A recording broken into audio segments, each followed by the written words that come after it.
ദൈവം ആരാണെന്ന് തിരിച്ചറിയും. ഈ പകരം അറിയാൻ നിങ്ങളുടെ ഹൃദയത്തിൻ്റെ വാതിലുകൾ തുറക്കട്ടെ എന്ന് പ്രാർത്ഥിച്ച് ഞാൻ കർത്താവിന്റെ ദാസനെ നയിക്കുകയാണ്.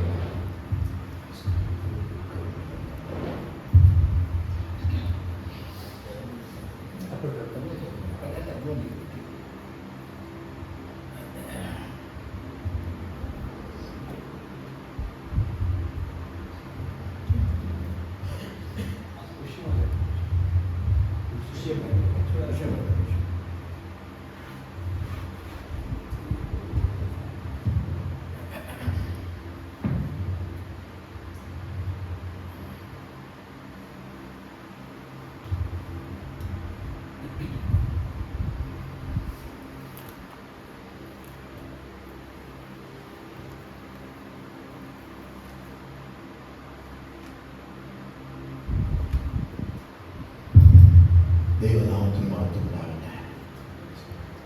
രണ്ടുപേർക്കും പ്രാർത്ഥിക്കാം. കാരുണ്യവാനായ ഞങ്ങളുടെ സ്വർഗ്ഗസ്ഥ പിതാവേ, ഈ സമയത്തിൽ ഞങ്ങൾക്ക് ഒരിക്കൽ കൂടെ ഒന്നിച്ചു കൂടുവാൻ ഞങ്ങൾ ഭാഗ്യം തന്നതിനായി സ്തോത്രം. അവിടുത്തെ വലിയ കൃപയാൽ ഞങ്ങളെ വിളിച്ചു വേർതിരിച്ച കൃപകൾക്കായി സ്തോത്രം.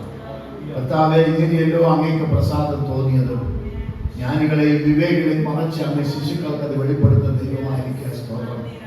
ഭൂമിയിൽ ബുദ്ധിമാന്മാർ ഏറെയില്ല, ജ്ഞാനികൾ ഏറെയില്ല, ബലവാന്മാർ ഏറെയില്ല. എന്നാൽ ബലവാന്മാരെ രക്ഷിപ്പിപ്പാൻ ബലഹീനമായി തെരഞ്ഞെടുത്തു.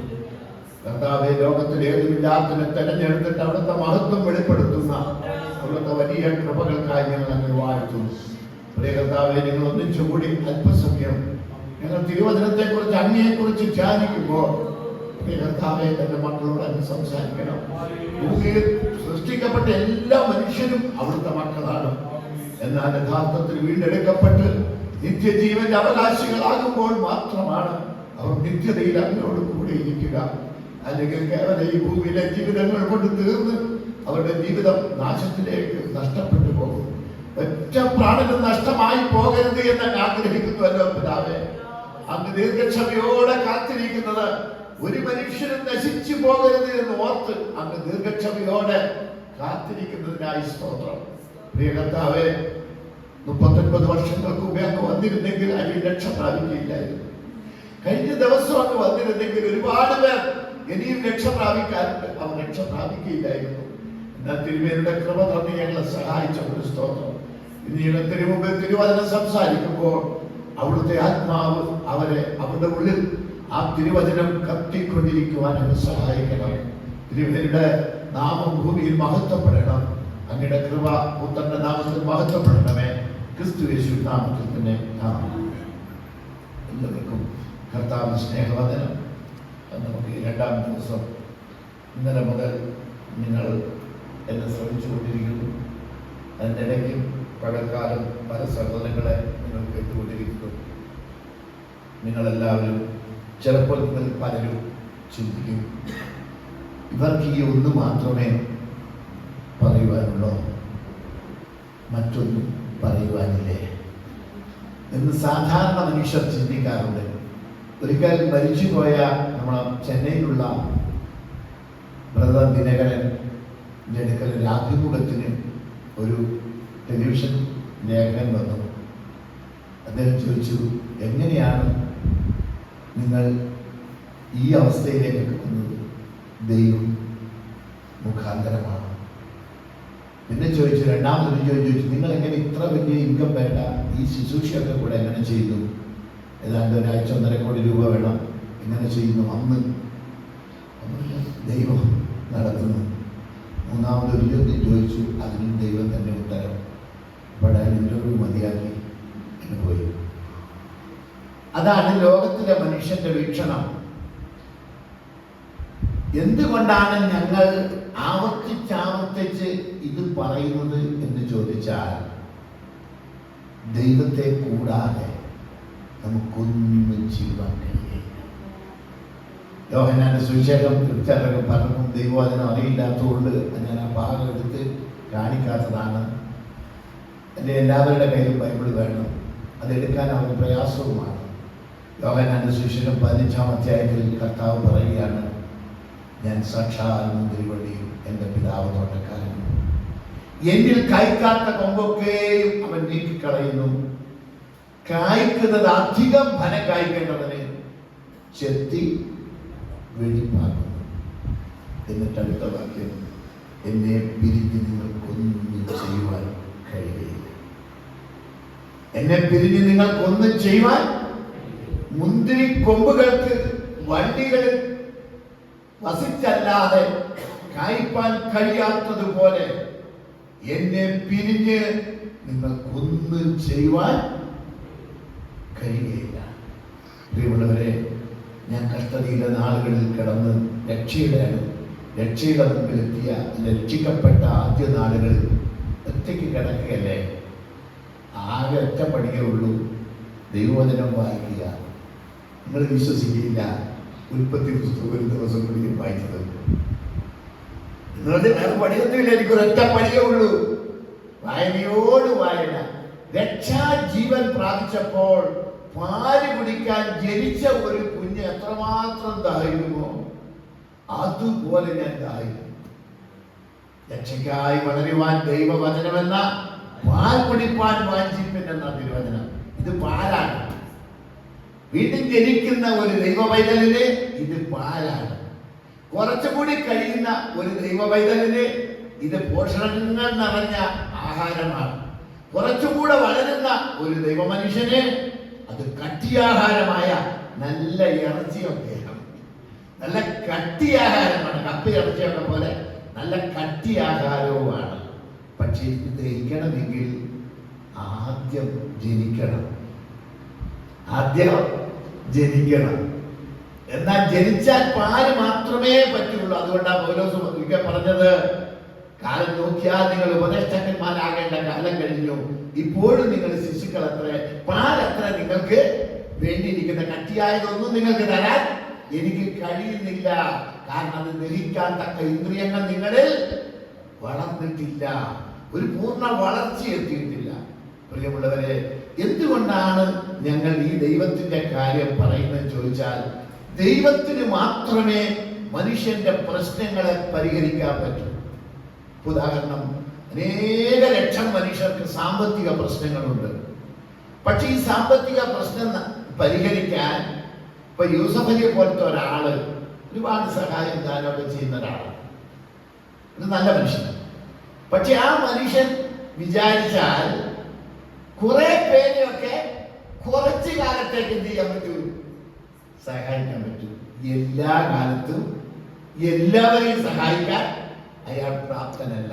കാരണം അയാളുടെ ലിംഗത്തിനൊരു പരിമിതി ഉണ്ട്. ഈ ലോകത്തിലെ ഏറ്റവും വലിയ ധനവാനും എന്തുണ്ട്?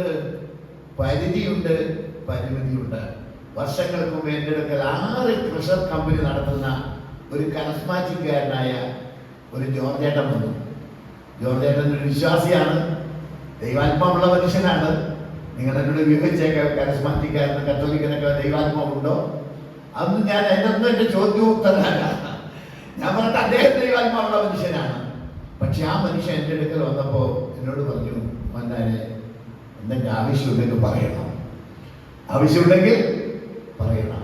ഞാൻ ചോദിച്ചോ, ജോർജേട്ടൻ ഇരുന്നു ഇങ്ങനെ സംസാരിക്കുമ്പോൾ ജോർജേട്ടൻ എന്നോട്, ഞാൻ ജോർജേട്ടനോട് ചോദിച്ചു, ജോർജേട്ടൻ എന്ത് ആസ്തി വരും? എന്നോട് പറയാമെങ്കിൽ പറയും. പറഞ്ഞു, ഒന്നാലോചിച്ചിട്ട് ഒരു 200 കോടി.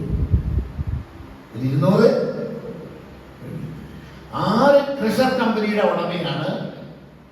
അനവധി സ്ഥലമുണ്ട്, എവിടെയൊക്കെ അയാൾക്ക് തന്നെ അറിയില്ല. ഒരു കാലത്ത് പട്ടിണി കിടന്നവനാണ്, മറുകാലത്ത് ബ്രാൻഡി വിറ്റ് അല്ലെ മദ്യം വിറ്റ് സമ്പത്ത് സ്വരൂപിച്ചവനാണ്. പിന്നെ വലിയ ബിസിനസ്സിലേക്ക് പോയി. അങ്ങനെ 200 കോടിയുടെ ആസ്തിയുണ്ട്. ഹോളി ഫാമിലി വാഹനമൊക്കെ അവരുടേതാണ്. ഹോളി ഫാമിലിയിൽ കാണുന്ന ടൂറിസ്റ്റ് ബസ്സാകട്ടെ, ലോറികളാകട്ടെ, വാഹനങ്ങളാകട്ടെ, എല്ലാം. ഒരു കാര്യം ഓർക്കൂ, ആ ജോർജേട്ടനോട് ഭൂമിയിലില്ല, എന്നെക്കാൾ ഇളയതാണ്. പുള്ളി പക്ഷേ ഹാർട്ട് പേഷ്യൻ്റായി മരിച്ചു, കഴിഞ്ഞ കൊല്ലം മരിച്ചു. ഞാൻ അദ്ദേഹം എന്നോട് ചോദിച്ചത്, പറഞ്ഞത് എന്തെങ്കിലും ആവശ്യമുണ്ടെങ്കിൽ പറയണം. ഞാൻ ഇപ്പം ചിരിയോടുകൂടെ ജോർജേട്ടനോട്, ജോർജേട്ട 200 കോടിയല്ലേ ഉള്ളൂ, വളരെ ചെറിയ, എത്ര പേരെ സഹായിക്കാൻ കഴിയും? മോഹൻ നായരുടെ ആവശ്യങ്ങൾ മുഴുവൻ പരിഹരിക്കാൻ ജോർജേട്ടന് കഴിയുമോ? ജോർജന്റെ കണ്ണ് ബൾബ് പോലെ. ആദ്യമായിട്ടാണ് അദ്ദേഹം ഒരു ധനാഢ്യനും ദാനധർമ്മം ചെയ്യുന്നവനും സ്ഥാപനങ്ങളൊക്കെ പോയ ജീപ്പും ഒക്കെ അവിടെ കൊടുത്തേക്ക് പോരുന്നതാണ്.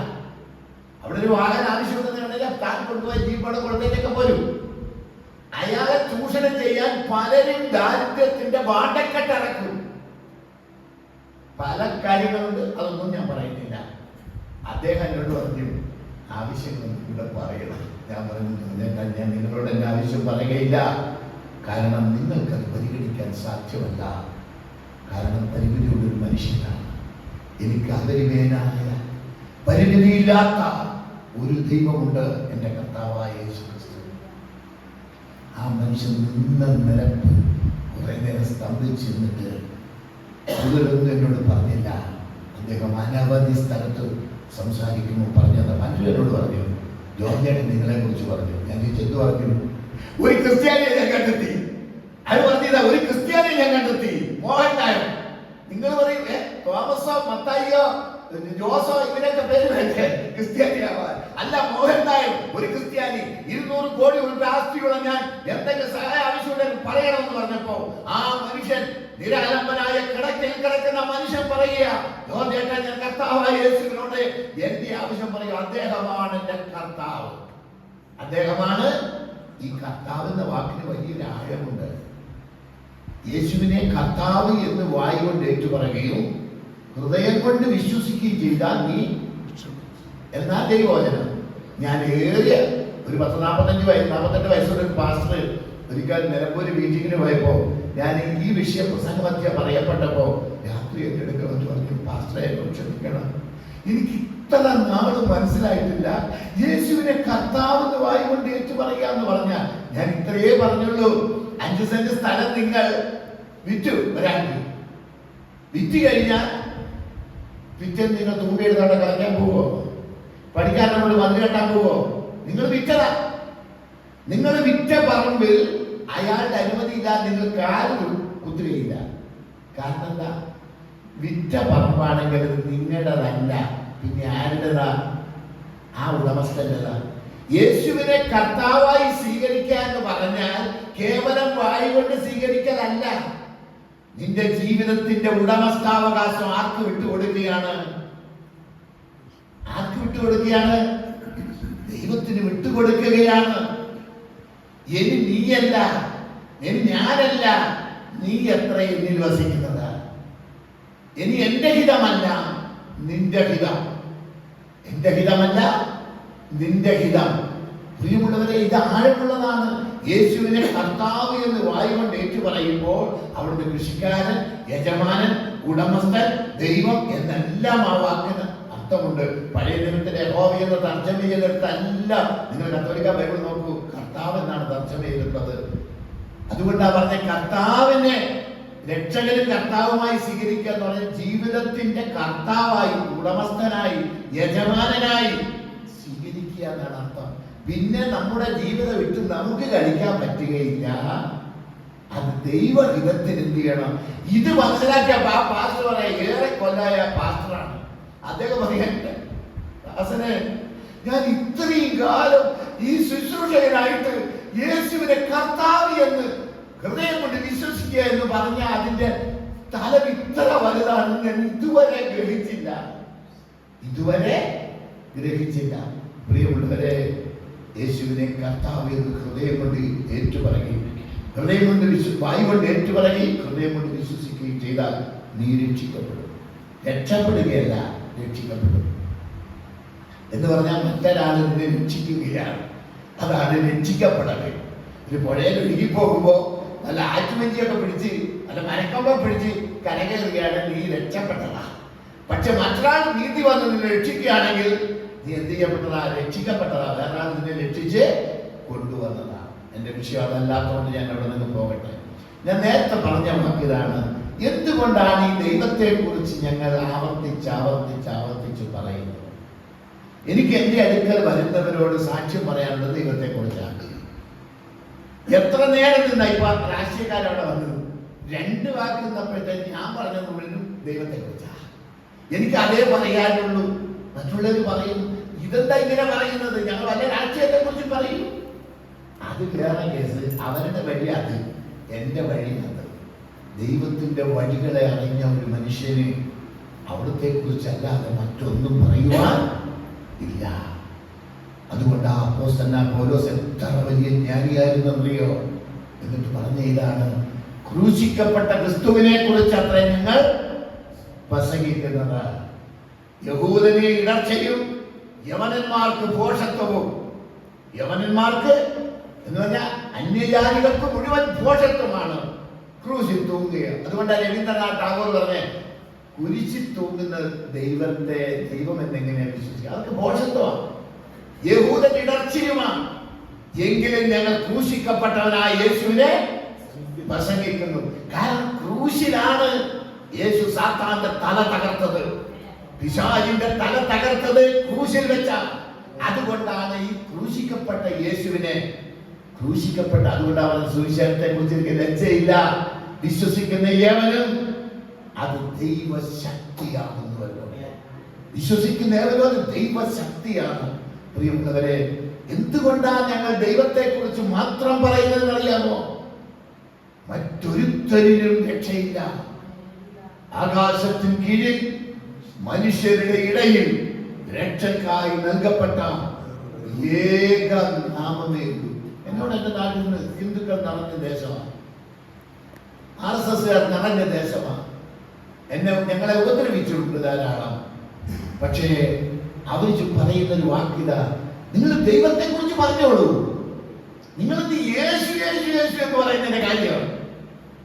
യേശു ക്രിസ്തു മറ്റെല്ലാവരെ പോലെ മേന്മയുള്ള ഒരു മനുഷ്യൻ എന്നല്ലാതെ എന്ത് ചെയ്യാൻ ദുഃഖം എന്നല്ലാതെ പറയാൻ പറ്റില്ല. സന്തോഷത്തോടുള്ള അങ്ങനെ പോലെ ലോകത്തിലെ 166 രാജ്യങ്ങൾ കണ്ട ആ മനുഷ്യൻ ഈയിടെ പറയുക, ഭൂമിയിൽ ഒന്നും ചെയ്യാൻ കഴിയാത്ത ദൈവത്തെ കൊണ്ട് സ്വർഗത്തെ വാഴക്കാൻ ചെയ്യാനാണ്.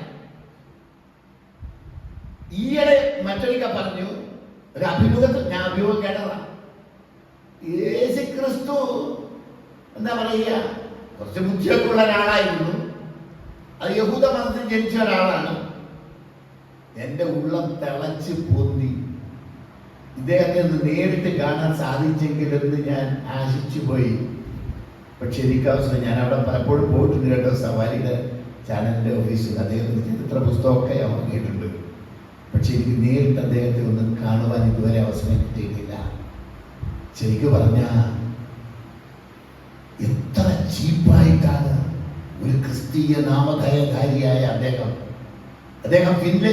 റഷ്യയുടെ അങ്ങേ അറ്റത്ത് വെച്ച്, യൂറോപ്യൻ കൺട്രിയിലെ ഒരു സ്ഥലത്ത് വെച്ച് ഒരിക്കൽ അദ്ദേഹത്തിന്റെ മകൾ മരണാസന്നയായ സമയത്ത് ഇദ്ദേഹം ആദ്യകാല യാത്ര ചെയ്യുമ്പോൾ ജർമ്മനി മുതൽ റഷ്യ മുതൽ കറങ്ങിയ ഒരു 8 രാജ്യങ്ങൾ കവർ ചെയ്യുന്ന ഒരു ടൂറിസ്റ്റ് ടീമിന്റെ കൂടെയായിരുന്നു.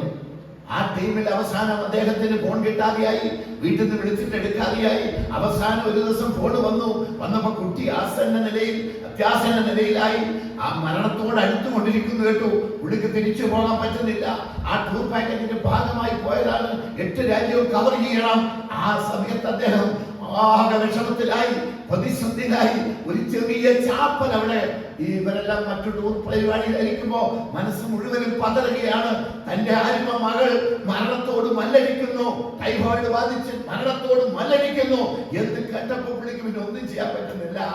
അദ്ദേഹം തന്റെ ഒരു പുസ്തകത്തിൽ എഴുതി, ആ ചാപ്പലിലേക്ക് കയറി മുട്ടിന്മേൽ വീണ് നിലവിളിച്ച മനുഷ്യൻ അടുത്ത അന്ന് വൈകുന്നേരം ഫോൺ കോൾ കിട്ടി, കുട്ടിക്ക് ഭേദമുണ്ടാകും. ഡോക്ടർമാർ പ്രാർത്ഥിക്കാൻ പറഞ്ഞെടുത്ത് വെച്ചാണ് ഈ മനുഷ്യൻ ആ ചാപ്പലിക്ക് നിലവിളിച്ചത്. അന്ന് തന്റെ മകളെ രക്ഷിക്കാൻ ജീവിക്കുന്ന ദൈവം വേണമായിരുന്നു. പക്ഷെ ഇന്ന് സാമ്പത്തിക നില മെച്ചപ്പെട്ടു, ഇന്ന് സ്ഥിതി വ്യത്യസ്തമായി, ഇന്ന് സമൂഹത്തിൽ അറിയപ്പെടുന്ന വ്യക്തിയായി, ഗവൺമെന്റിന്റെ ഉപദേഷ്ടാവായി, അവൻ സ്ഥാനമാനങ്ങൾ ലഭിച്ചു, വാഹനങ്ങൾ അനവധി, സവാരി ചാനൽ ലഭിച്ചു, സാമ്പത്തികമായി നല്ല നിലയിലേക്ക് എത്തി. അപ്പോൾ ദൈവത്തിന് എന്ത് വാഴക്കെ ചെയ്യാൻ പറ്റണം? എങ്ങനെയുണ്ട് മനുഷ്യൻ? ഇതുകൊണ്ടാ പറഞ്ഞത്, മനുഷ്യൻ എത്ര മുതിർന്നാലും അവന്റെ സ്ഥിതി ഇങ്ങനെയാണ്. മാനത്തോടിരിക്കുന്ന മനുഷ്യൻ വിവേകഹീനനായാൽ നശിച്ചു പോകുന്ന മൃഗങ്ങൾക്ക് തുല്യം. പ്രിയമുള്ളവരെ, എന്തുകൊണ്ടാണ് ഞങ്ങൾ ദൈവത്തെ കുറിച്ച് പറയുന്നതെന്ന് ചുരുക്കിയ സമയത്ത് ഞാൻ പറഞ്ഞിട്ട് ഞാൻ വിഷയത്തിലേക്ക് വരാം. ഈ ദൈവം എന്ന് പറഞ്ഞാൽ നിങ്ങളൊക്കെ ഇതുവരെ ചിന്തിച്ചുള്ള എന്താണ്? നമ്മളെപ്പോൾ രണ്ടു കാലം നടക്കുന്ന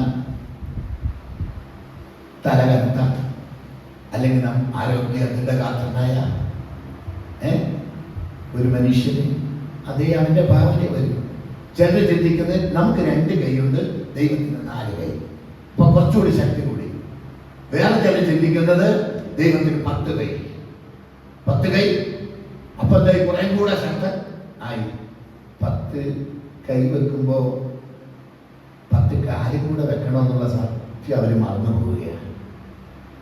വേറെ ചിലർ കുറേ തല. പ്രിയമുള്ളവരെ, നിങ്ങൾ എപ്പോഴെങ്കിലും ചിന്തിച്ചിട്ടുണ്ടോ? ഞാനൊരു വികലാംഗനായതുകൊണ്ട് ആ മേഖലയെ കുറിച്ച് പഠിച്ചപ്പോ 6 വിരലുള്ള ആളെ നിങ്ങൾ കണ്ടിട്ടില്ലേ? കാലിനും കൈക്കും ഒക്കെ 6 വിരലുള്ള ആൾക്കാർ പലരുണ്ട്. പണ്ടൊരു മല്ലനെ കുറിച്ചും നമ്മൾ ബൈബിൾ വായിക്കുന്നത് 6 വിരലുണ്ടായിരുന്നു അവനെല്ലാ അവയവങ്ങൾക്കും. ഈ 6 വിരല് കൈക്കുണ്ടെങ്കിൽ അവനെ ഏത് ഗണത്തിലാണ് പെടുത്തുക എന്നറിയാം? ഏത് ഗണത്തില? ഗവൺമെന്റ് റൂൾസ് ഉണ്ട്.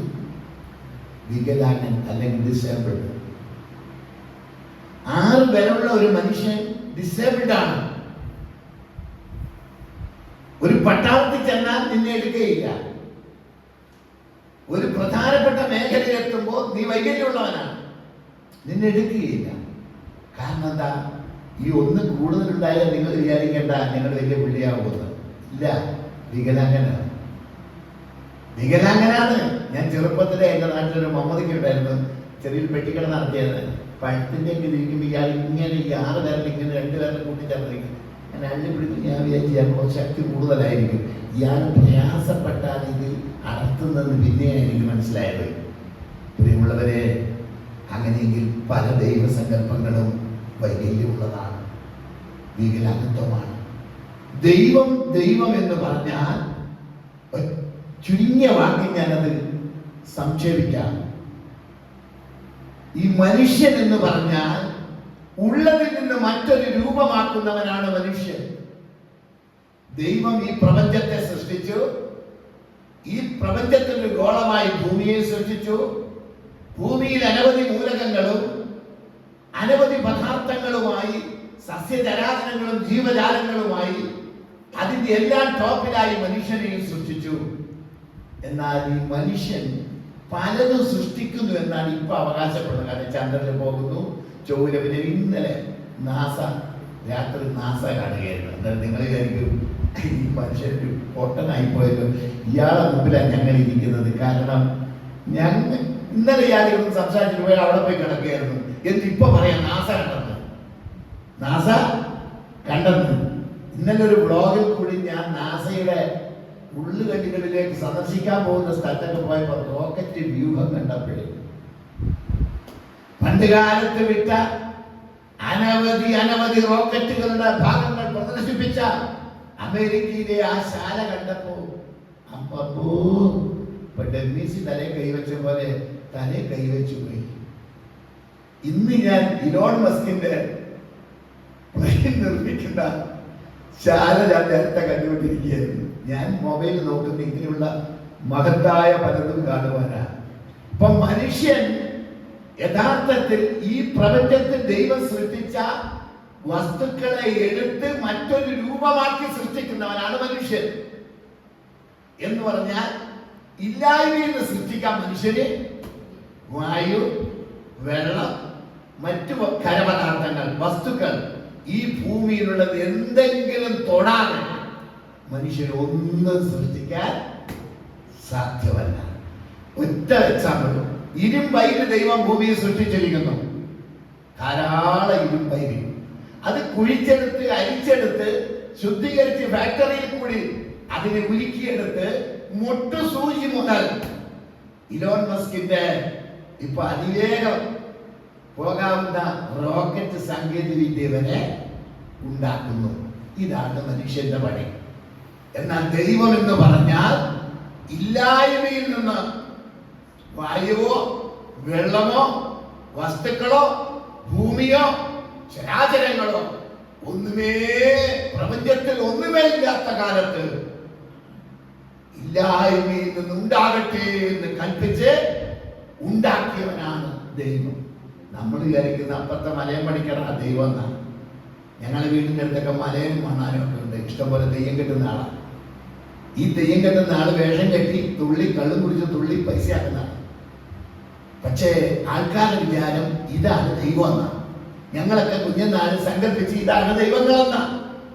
പക്ഷെ സത്യം മനസ്സിലാക്കിയപ്പോൾ എന്റെ കണ്ണു തുറന്നപ്പോഴാണ്, ബുദ്ധിഹീനനായ എന്റെ കണ്ണു തുറന്നപ്പോഴാണ് ഇതൊക്കെ കാണാനും കേൾക്കാനും മനസ്സിലാക്കാനും സാധിച്ചത്. ഇല്ലായ്മയിൽ നിന്ന് ഈ പ്രപഞ്ചം ഉണ്ടായിരുന്നില്ല. എന്നാൽ ദൈവം ഉണ്ടായി വന്നവൻ എന്നോട് പറഞ്ഞു ചോദിച്ചു, 2000 കൊല്ലം മുമ്പ് ദൈവം ഉണ്ടായിരുന്നില്ലേ? ഞാൻ പറഞ്ഞു ഉണ്ടായിരുന്നു. പിന്നെ നിങ്ങൾ എന്താ ഈ പറയുന്നത്? യേശുക്രിസ്തു വരുന്നത് ദൈവം ഉണ്ടായിരുന്നില്ലേ? ഞാൻ പറഞ്ഞു, സുഹൃത്തെ ധൃതി വെക്കാതെ, 2000 കൊല്ലം മുമ്പ് ദൈവം ഉണ്ടായിരുന്നതിന്റെ സാക്ഷ്യമാണ് 902 പേരിൽ പഴയ നിയമത്തിൽ രേഖപ്പെടുത്തിയിരിക്കുന്നത്. ഒരു കാര്യം നിങ്ങൾ അറിയുന്നില്ല, ഞാൻ അബ്രഹാമിന് മുമ്പേ ഉണ്ട്. അപ്പൊ അവർ പറഞ്ഞാൽ ഇവനെ എറിഞ്ഞു കൊല്ലണം. ഭ്രാന്തനാണ്, ഇവന്റെ വാക്ക് കേൾക്കുന്നതിന്. ഇവന് 50 വയസ്സായിട്ടില്ല. അപ്പൊ എന്നിട്ട് അവൻ പറയാ അബ്രഹാമിന് മുമ്പേ ഞാൻ ഉണ്ട്.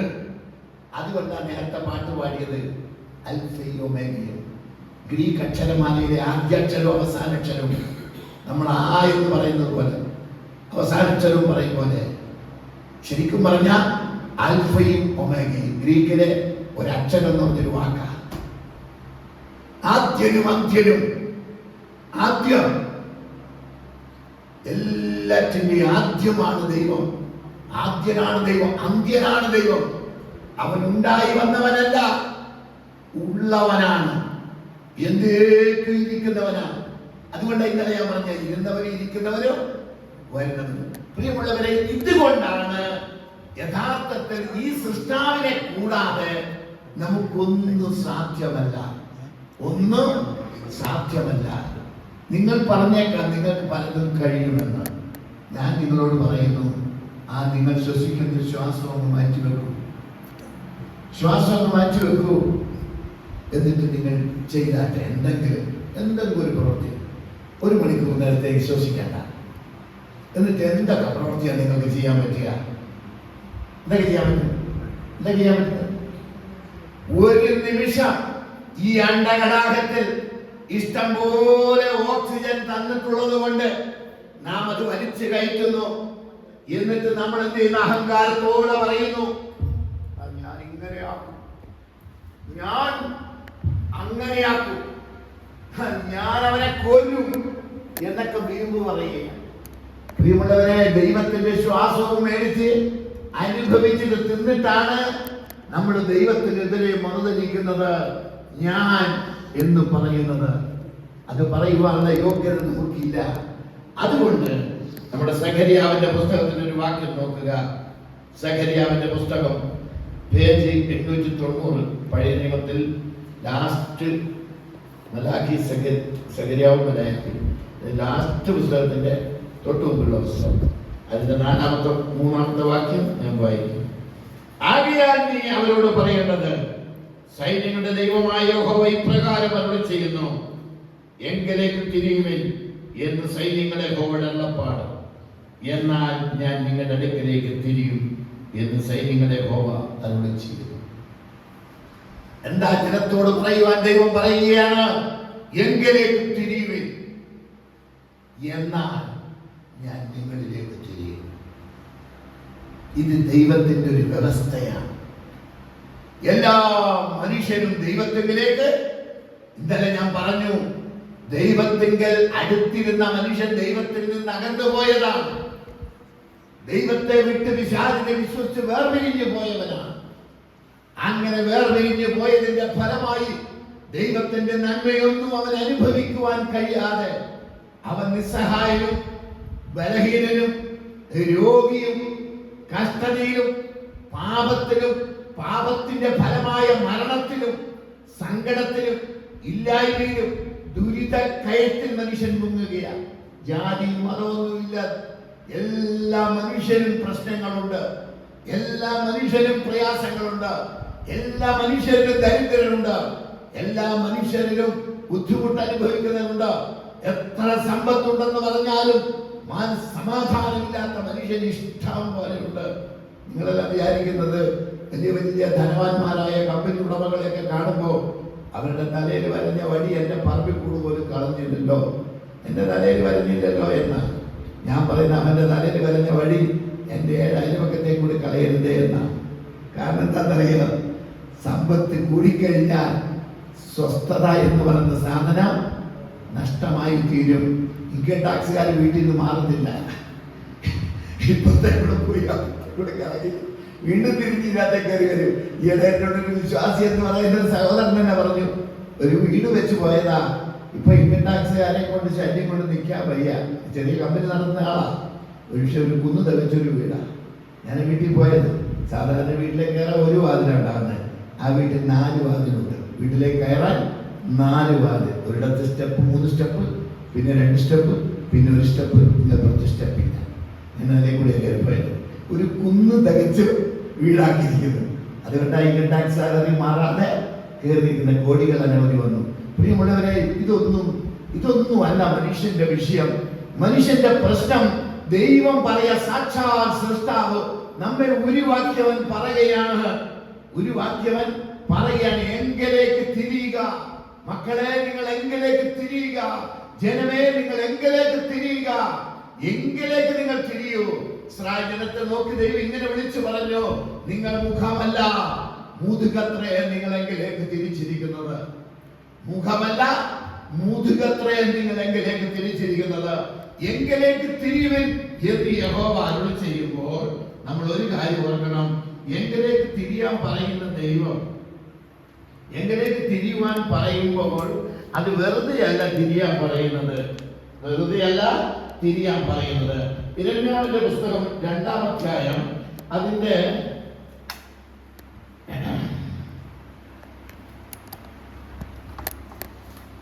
12-ാമത്തെ വാക്യം. ആകാശമേ, ഇതിന്റെ വിസ്മയിച്ച് ഭ്രമിച്ചു ഏറ്റവും സ്തംഭിച്ചു പോക എന്ന് യഹോവയുടെ അരുളപ്പാട്. എന്റെ ജനം 2 ദോഷം ചെയ്തിരിക്കുന്നു. എന്റെ ജനം 2 ദോഷം. ബൈബിൾ കൈയുള്ള ഒരു വായിച്ചാട്ടെ. അവർ ജീവജലത്തിന്റെ ഉറവയായ എന്നെ ഉപേക്ഷിച്ച് വെള്ളമില്ലാത്ത കിണറുകളെ പൊട്ടക്കിണറുകളെ തന്നെ കുടിച്ചു. ജനം എന്ത് ചെയ്തിരിക്കുന്നു എന്നാ പറയുന്നത്? ജീവജലത്തിന്റെ ഉറവയായ എന്നെ ഉപേക്ഷിച്ചു. മനുഷ്യന്റെ സകല പ്രശ്നത്തിന്റെയും കാരണം, ഞാൻ 39 വർഷം മുമ്പ് വീട് കിടന്ന് നരകിക്കുമ്പോൾ ഞാൻ പറഞ്ഞു പോയിട്ടുണ്ട്, പ്രിയമുള്ളവരെ, ദൈവം ഇല്ല. കാരണം ഞാൻ അറിഞ്ഞ ദൈവങ്ങളെ ഒക്കെയും വിളിച്ചു, പൂജാതി കർമ്മങ്ങൾ ചെയ്തു, മന്ത്രതന്ത്രാദികൾ ചെയ്തു. എൻ്റെ അപ്പം ബ്രാഹ്മണരെ കൊണ്ടുവന്ന് കർമ്മം ചെയ്തു. എന്തിനാ? അയൽപക്കത്തെ പൈതൽ എന്ന് പറയുന്ന ഒരാളുണ്ട്, കന്നിപ്പോയി പൈതൽ. പൈതൽ എന്ന് ചെറിയ കുട്ടിയല്ല, പൈതൽ പേരാണ്. സദാന്റെ പൈ എന്നൊക്കെ കേട്ടിട്ടില്ലേ? ചില സദാന്റെ പൈസ എന്നൊക്കെ പറഞ്ഞ് കത്തയച്ചിട്ടുണ്ട്. മലയാള നാട്ടിലെ പേര് കൊണ്ടുള്ള കെടുതി നോക്കണം. സദാന്റെ പൈ എന്നുള്ളത് ഒരാളുടെ പേരാണ്. പക്ഷെ അയാള് പൈ എന്നുള്ളത് അവരുടെ വംശത്തിന്റെ ഒരു പേരിൽ അറിയപ്പെടുന്ന, കുടുംബ പേരിൽ അറിയപ്പെടുന്നതാണ്. പക്ഷെ ആള് വിചാരിച്ച് എങ്ങനെ ഇപ്പൊ പൈ എന്ന് പറയുന്നത്, പശുവിനെ പൈ എന്ന് പറയാൻ പറ്റുമോ? സദാനന്ദ പശു എന്ന് എഴുതി. തലശ്ശേരിക്കാരനാണ് സദാനന്ദ. പെട്രോൾ പമ്പൊക്കെ ഉള്ള ആളാണ്, സൈക്കിൾ ഷോപ്പിന്റെ ആളായിരുന്നു ആദ്യം എന്ന് പറഞ്ഞതുപോലെയാണ്. ഒരു കാര്യം നമ്മൾ ഓർക്കണം, എന്റെ ജനം 2 ദോഷം ചെയ്തു. ഒന്ന്, ജീവജലത്തിന്റെ ഉറവയായി എന്നെ എന്ത് ചെയ്തു? ഉപേക്ഷിച്ചു. എന്റെ അപ്പൻ അപ്പുറത്തെ പൈതല് കൂടോത്രം ചെയ്തെന്ന് പറഞ്ഞ് ബ്രാഹ്മണരെ കൊണ്ടുവന്ന് മൃത്യുഞ്ജയ ഹോമം അടക്കം. വയ്യ പറ്റാത്ത അച്ഛൻ കടം വാങ്ങിയിട്ട് പോലും ഹോമങ്ങൾ നടത്തുകയാണ്. ഉറുക്കരക്ക് കൊണ്ട് കെട്ടിയിടം പൊട്ടി. കാരണം കരി കയറി പ്രാന്തായ ഞാൻ അത് വലിച്ചു പറിച്ച് ദൂരെ എറിഞ്ഞു. കോഴിയെ കൊണ്ട് എന്റെ തലയിൽ കൂടി ഒഴിയുക. ഞാൻ അലറി, കൊണ്ടുപോയി കൊള്ളണം. എന്ന് പറയും. കാരണം എനിക്ക് ഒരൊറ്റ മനുഷ്യനെ ഉൾക്കൊള്ളാൻ പറ്റാതെയായി പോയി, ഭ്രാന്തായി പോയതായി പോയി. അപ്പം തെറിഞ്ഞു പറഞ്ഞപ്പോ 10, അപ്പൻ ഒരു തെറി പറഞ്ഞപ്പോ 10 തെറി ഞാൻ പറഞ്ഞു. കാരണം മാനസികമായി തകർന്നു പോയി. ഞാൻ വിചാരിച്ചു ഈ ദൈവങ്ങളെല്ലാം കൈവിട്ടു, ദൈവങ്ങളൊന്നും ഉത്തരം തരുന്നില്ല. അപ്പൊ ഞാൻ പറഞ്ഞു ദൈവം ഇല്ല. എന്റെ അടുക്കൽ വന്ന് ആദ്യമായി വേവിച്ചേട്ടൻ, മോനെ ദൈവമില്ല എന്ന് പറയരുത്, ദൈവമുണ്ട്, സാക്ഷാൽ സത്യ ദൈവത്തെ നീ അറിഞ്ഞില്ല. നീ അറിഞ്ഞതൊക്കെ ഈ കേവല വിഗ്രഹങ്ങളും ദേവന്മാരും എന്ന് നിങ്ങൾ പറയുന്നതാണെങ്കിൽ അത് മനുഷ്യരെ രക്ഷിക്കാൻ കഴിയുന്നതല്ല. രക്ഷിക്കാൻ പോയിട്ട് തൻ്റെ കാലിലുള്ള മണ്ണ് പോകുന്നത് മാറ്റാൻ പോലും ഈ ദൈവങ്ങൾ കഴിയില്ല. കഴിയുമോ? കൈക്ക് കിണ്ടൽ കണക്കിന് കൊണ്ടുപോകുമോ? ദ്വാരപാലകരെയൊക്കെ കൊണ്ടുപോകുമോ? പ്രിയമുള്ളവരെ, മനുഷ്യൻ ഉണ്ടാക്കി വെച്ചത് മനുഷ്യൻ കൊള്ളയടിക്കുന്നു, ഇത്രയേ ഉള്ളൂ. എന്നാൽ പ്രപഞ്ച സൃഷ്ടാവായ ദൈവത്തെ അറിയാത്ത ഞാൻ പറഞ്ഞു പോയി ദൈവം ഉണ്ടെങ്കിൽ ദുഷ്ടനാണ്. അപ്പൊ അയാൾ പറഞ്ഞു, മോനെ അങ്ങനെ പറയരുത്, ദൈവമുണ്ട്. അയാൾ ഞാൻ ചോദിച്ചു, ആരാ ദൈവം? കർത്താവായ യേശു ക്രിസ്തു. സൗമ്യനായി പറഞ്ഞു, കർത്താവായ യേശു ക്രിസ്തു. ഇത് കേട്ട മാറി എനിക്ക് ദേഷ്യം വന്നു. ഞാൻ തിരിഞ്ഞു കിടന്നു. ക്രിസ്ത്യാനികളുടെ നടുവിലായി ഞാൻ തിരിച്ചു വന്നത്. ഒറ്റ ചേട്ടന്മാരുടെ ജീവിതത്തിൽ ഞാൻ യേശു ക്രിസ്തുവിനെ കണ്ടിട്ടില്ല. എന്നിട്ടല്ലേ പിന്നെ ക്രിസ്ത്യാനികളുടെ ദൈവം എന്ന് പറയുന്നത്? എന്റെ അപ്പൻ ഒരു കയ്യേ ഉള്ളൂ. ആ അപ്പനോട് പറയണം, ഒറ്റ കയ്യാം, മരത്തിന്റെ പ്ലാവിന്റെ കൊമ്പ് വെട്ടി തന്നില്ലെങ്കിൽ എന്റെ റബ്ബർ ചാഞ്ഞു പോവുക, നിന്റെ മറ്റേ കൈ കൂടി ഞാൻ തല്ലി ഓടിക്കും എന്ന് പറയുന്ന ക്രിസ്ത്യാനികളെ ഞാൻ കണ്ടിട്ടുള്ളത്. എങ്ങനെയാ ഞാൻ യേശുവിനെ വിശ്വസിക്കുക? അവസാനം ഞാൻ തിരിഞ്ഞു കിടന്നു. അപ്പോഴാണ് ആ മനുഷ്യനോട് എനിക്ക് വേണ്ടി പ്രാർത്ഥിച്ചത്. പോകാൻ നേരം എന്തോ പാല് വാങ്ങാൻ തന്നേച്ച് പോകുമ്പോൾ വെല്ലുവിളി പോലെ പറഞ്ഞു, നീ ജീവിക്കുന്ന ദൈവത്തെ അറിഞ്ഞിട്ട് സമാധാനവും സന്തോഷവും പ്രത്യാശയും നിത്യജീവനും ലഭിക്കുന്നില്ലെങ്കിൽ ഞാൻ പിന്നെ ഈ സുവിശേഷം മറ്റൊരാളോട് പറയുകയില്ല. ഒരു ഓലക്ഷത്തിൽ കിടന്ന് ഞാൻ അയാൾ പോയി.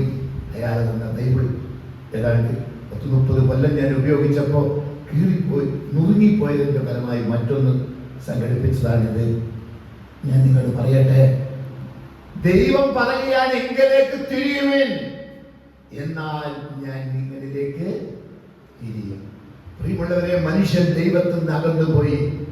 എല്ലാ ജാതിയും മതവും വർഗവും നിറവും വിസവും എല്ലാം ദൈവത്തിൽ നിന്ന് അകന്നാണ് ജീവിക്കുന്നത്. അതുകൊണ്ടാണ് ഞാൻ ഒരു കാലത്ത് കമ്മ്യൂണിസ്റ്റുകാരനായിരുന്നു, കമ്മ്യൂണിസ്റ്റ് അനുഭാവിയായിരുന്നു. വിപ്ലവ ഗാനങ്ങൾ കേട്ട് കുഞ്ഞുനാളിലെ, ഞങ്ങളെ കണ്ണൂരല്ലേ, വിപ്ലവ ഗാനം കേട്ട് ആകൃഷ്ടനായതാണ്. 17 വയസ്സിൽ സോവിയറ്റ് നടന്ന മാസിക വരുത്തുവാൻ ഞാൻ കൂലിപ്പണി എടുത്തിട്ട് അതിനകത്ത് നല്ല നല്ല ഭംഗിയുള്ള സ്വർണം പോലത്തെ തിളങ്ങുന്ന കൊട്ടാരങ്ങളും ഒക്കെ കാണുമ്പോൾ റഷ്യ സ്വർഗമാണെന്നാണ് ഞങ്ങളെയൊക്കെ പറഞ്ഞ് പഠിപ്പിച്ചതും പഠിച്ചതും. അവസാനം റഷ്യ തകർന്നപ്പോൾ അതിൻ്റെ വാർത്ത അറിഞ്ഞപ്പോൾ മനസ്സിലായി, ഇത് സ്വർഗവും ഇല്ല, ഇവിടെ ദൈവവും ഇല്ല, ഇത് കേവലം മനുഷ്യന്റെ ഒരു കോമഡി മാത്രമായിരുന്നു. എന്തുകൊണ്ടാ? പണ്ട് ബില്ലി ഗ്രഹാം ഒരു മീറ്റിംഗ് നടത്തി 3 ദിവസം തകർന്നപ്പോൾ അന്നേരം കുറേ ഡോക്ടർമാർ, ശാസ്ത്രജ്ഞന്മാർ 25,000 പേരോളം പങ്കെടുത്ത യോഗത്തിന്റെ അവസാനം ബില്ലി ഗ്രഹാം സാറിനെ വിളിച്ചിട്ട് ചോദിച്ചു, സാർ എവിടെയാണ് ഞങ്ങൾ തെറ്റുപറ്റിയത്? ഞങ്ങൾ ഈ പ്രസ്ഥാനം തകർന്നു പോയത് എന്താ? നിങ്ങൾക്കറിയാമോ, 1917 ബോൾഷെവിക് വിപ്ലവം നടത്തി ലെനിന്റെ നേതൃത്വത്തിൽ റഷ്യ കമ്മ്യൂണിസത്തിലേക്ക് ചുവന്നപ്പോൾ 70 കൊല്ലം നിലനിന്നു. ബൈബിൾ അടച്ചുപൂട്ടി, ബൈബിൾ വിശ്വാസികളെ ഒക്കെ കൊന്നു. സാർ ഭരണകൂടം അടക്കം 6,48,000 പേരെ അവർ എന്ത് ചെയ്തു? വെടിവെച്ചും കുത്തിയും വെട്ടിയും നുറുക്കിയും കൊന്നു കുഴിച്ചിട്ടു. അതുകൂടാതെ ആ രാജ്യം 917 ദൈവം അപ്പോൾ ഒരാളെ കൂടെ ജനിപ്പിച്ചു. ആരെയെന്നറിയാം? 70 വർഷം കഴിയുമ്പോൾ ഇതിന്റെ നെട്ടും ബോട്ടും അഴിച്ചു വിടാൻ പറ്റിയ ഒരാള്. ആരാളുടെ പേരെന്നറിയാം? മിഖായിൽ ഗോർബച്ചേവ്. കമ്മ്യൂണിസം ജനിച്ചപ്പോൾ ആ കാലത്ത് ജനിച്ച മനുഷ്യനാണ് മിഖായിൽ ഗോർബച്ചേവ്. കണ്ടോ ദൈവത്തിന്റെ പദ്ധതി? ദൈവത്തെ കൂടാതെ നീ എന്ത് പണിതാലും ബൈബിൾ പറയുന്ന ഒരു വാക്കുണ്ട്, നീ പണിയുക, ഞാൻ ഇടിച്ചു കളയും. നീ പണിയുക, ഞാൻ ഇടിച്ചു കളയും. പ്രിയ സ്നേഹിതരെ, ദൈവത്തെ കൂടാതെ നമ്മൾ എന്ത് പണിതാലും, എന്ത് ശ്രമിച്ചാലും, എന്ത് ബിസിനസ് ചെയ്താലും, പുതിയ എത്ര ബിസിനസ് കണ്ടെത്തിയാലും, എത്രമാത്രം ബിസിനസ് പലരും ഞാൻ കണ്ടിട്ടുണ്ട്. ഒന്ന് തകരുമ്പം മറ്റൊന്ന്, ഒന്ന് തകരുമ്പം മറ്റൊന്ന്, അതും തകരുമ്പം വേറൊന്ന്, ഇങ്ങനെ അനവധി ബിസിനസ് ചെയ്ത് പൊട്ടിപ്പാളിസായി നിരാലംബരായി ഭിക്ഷാടകനെ പോലെ ഉഴന്നുപോയവരെ ഞാൻ കണ്ടിട്ടുണ്ട്.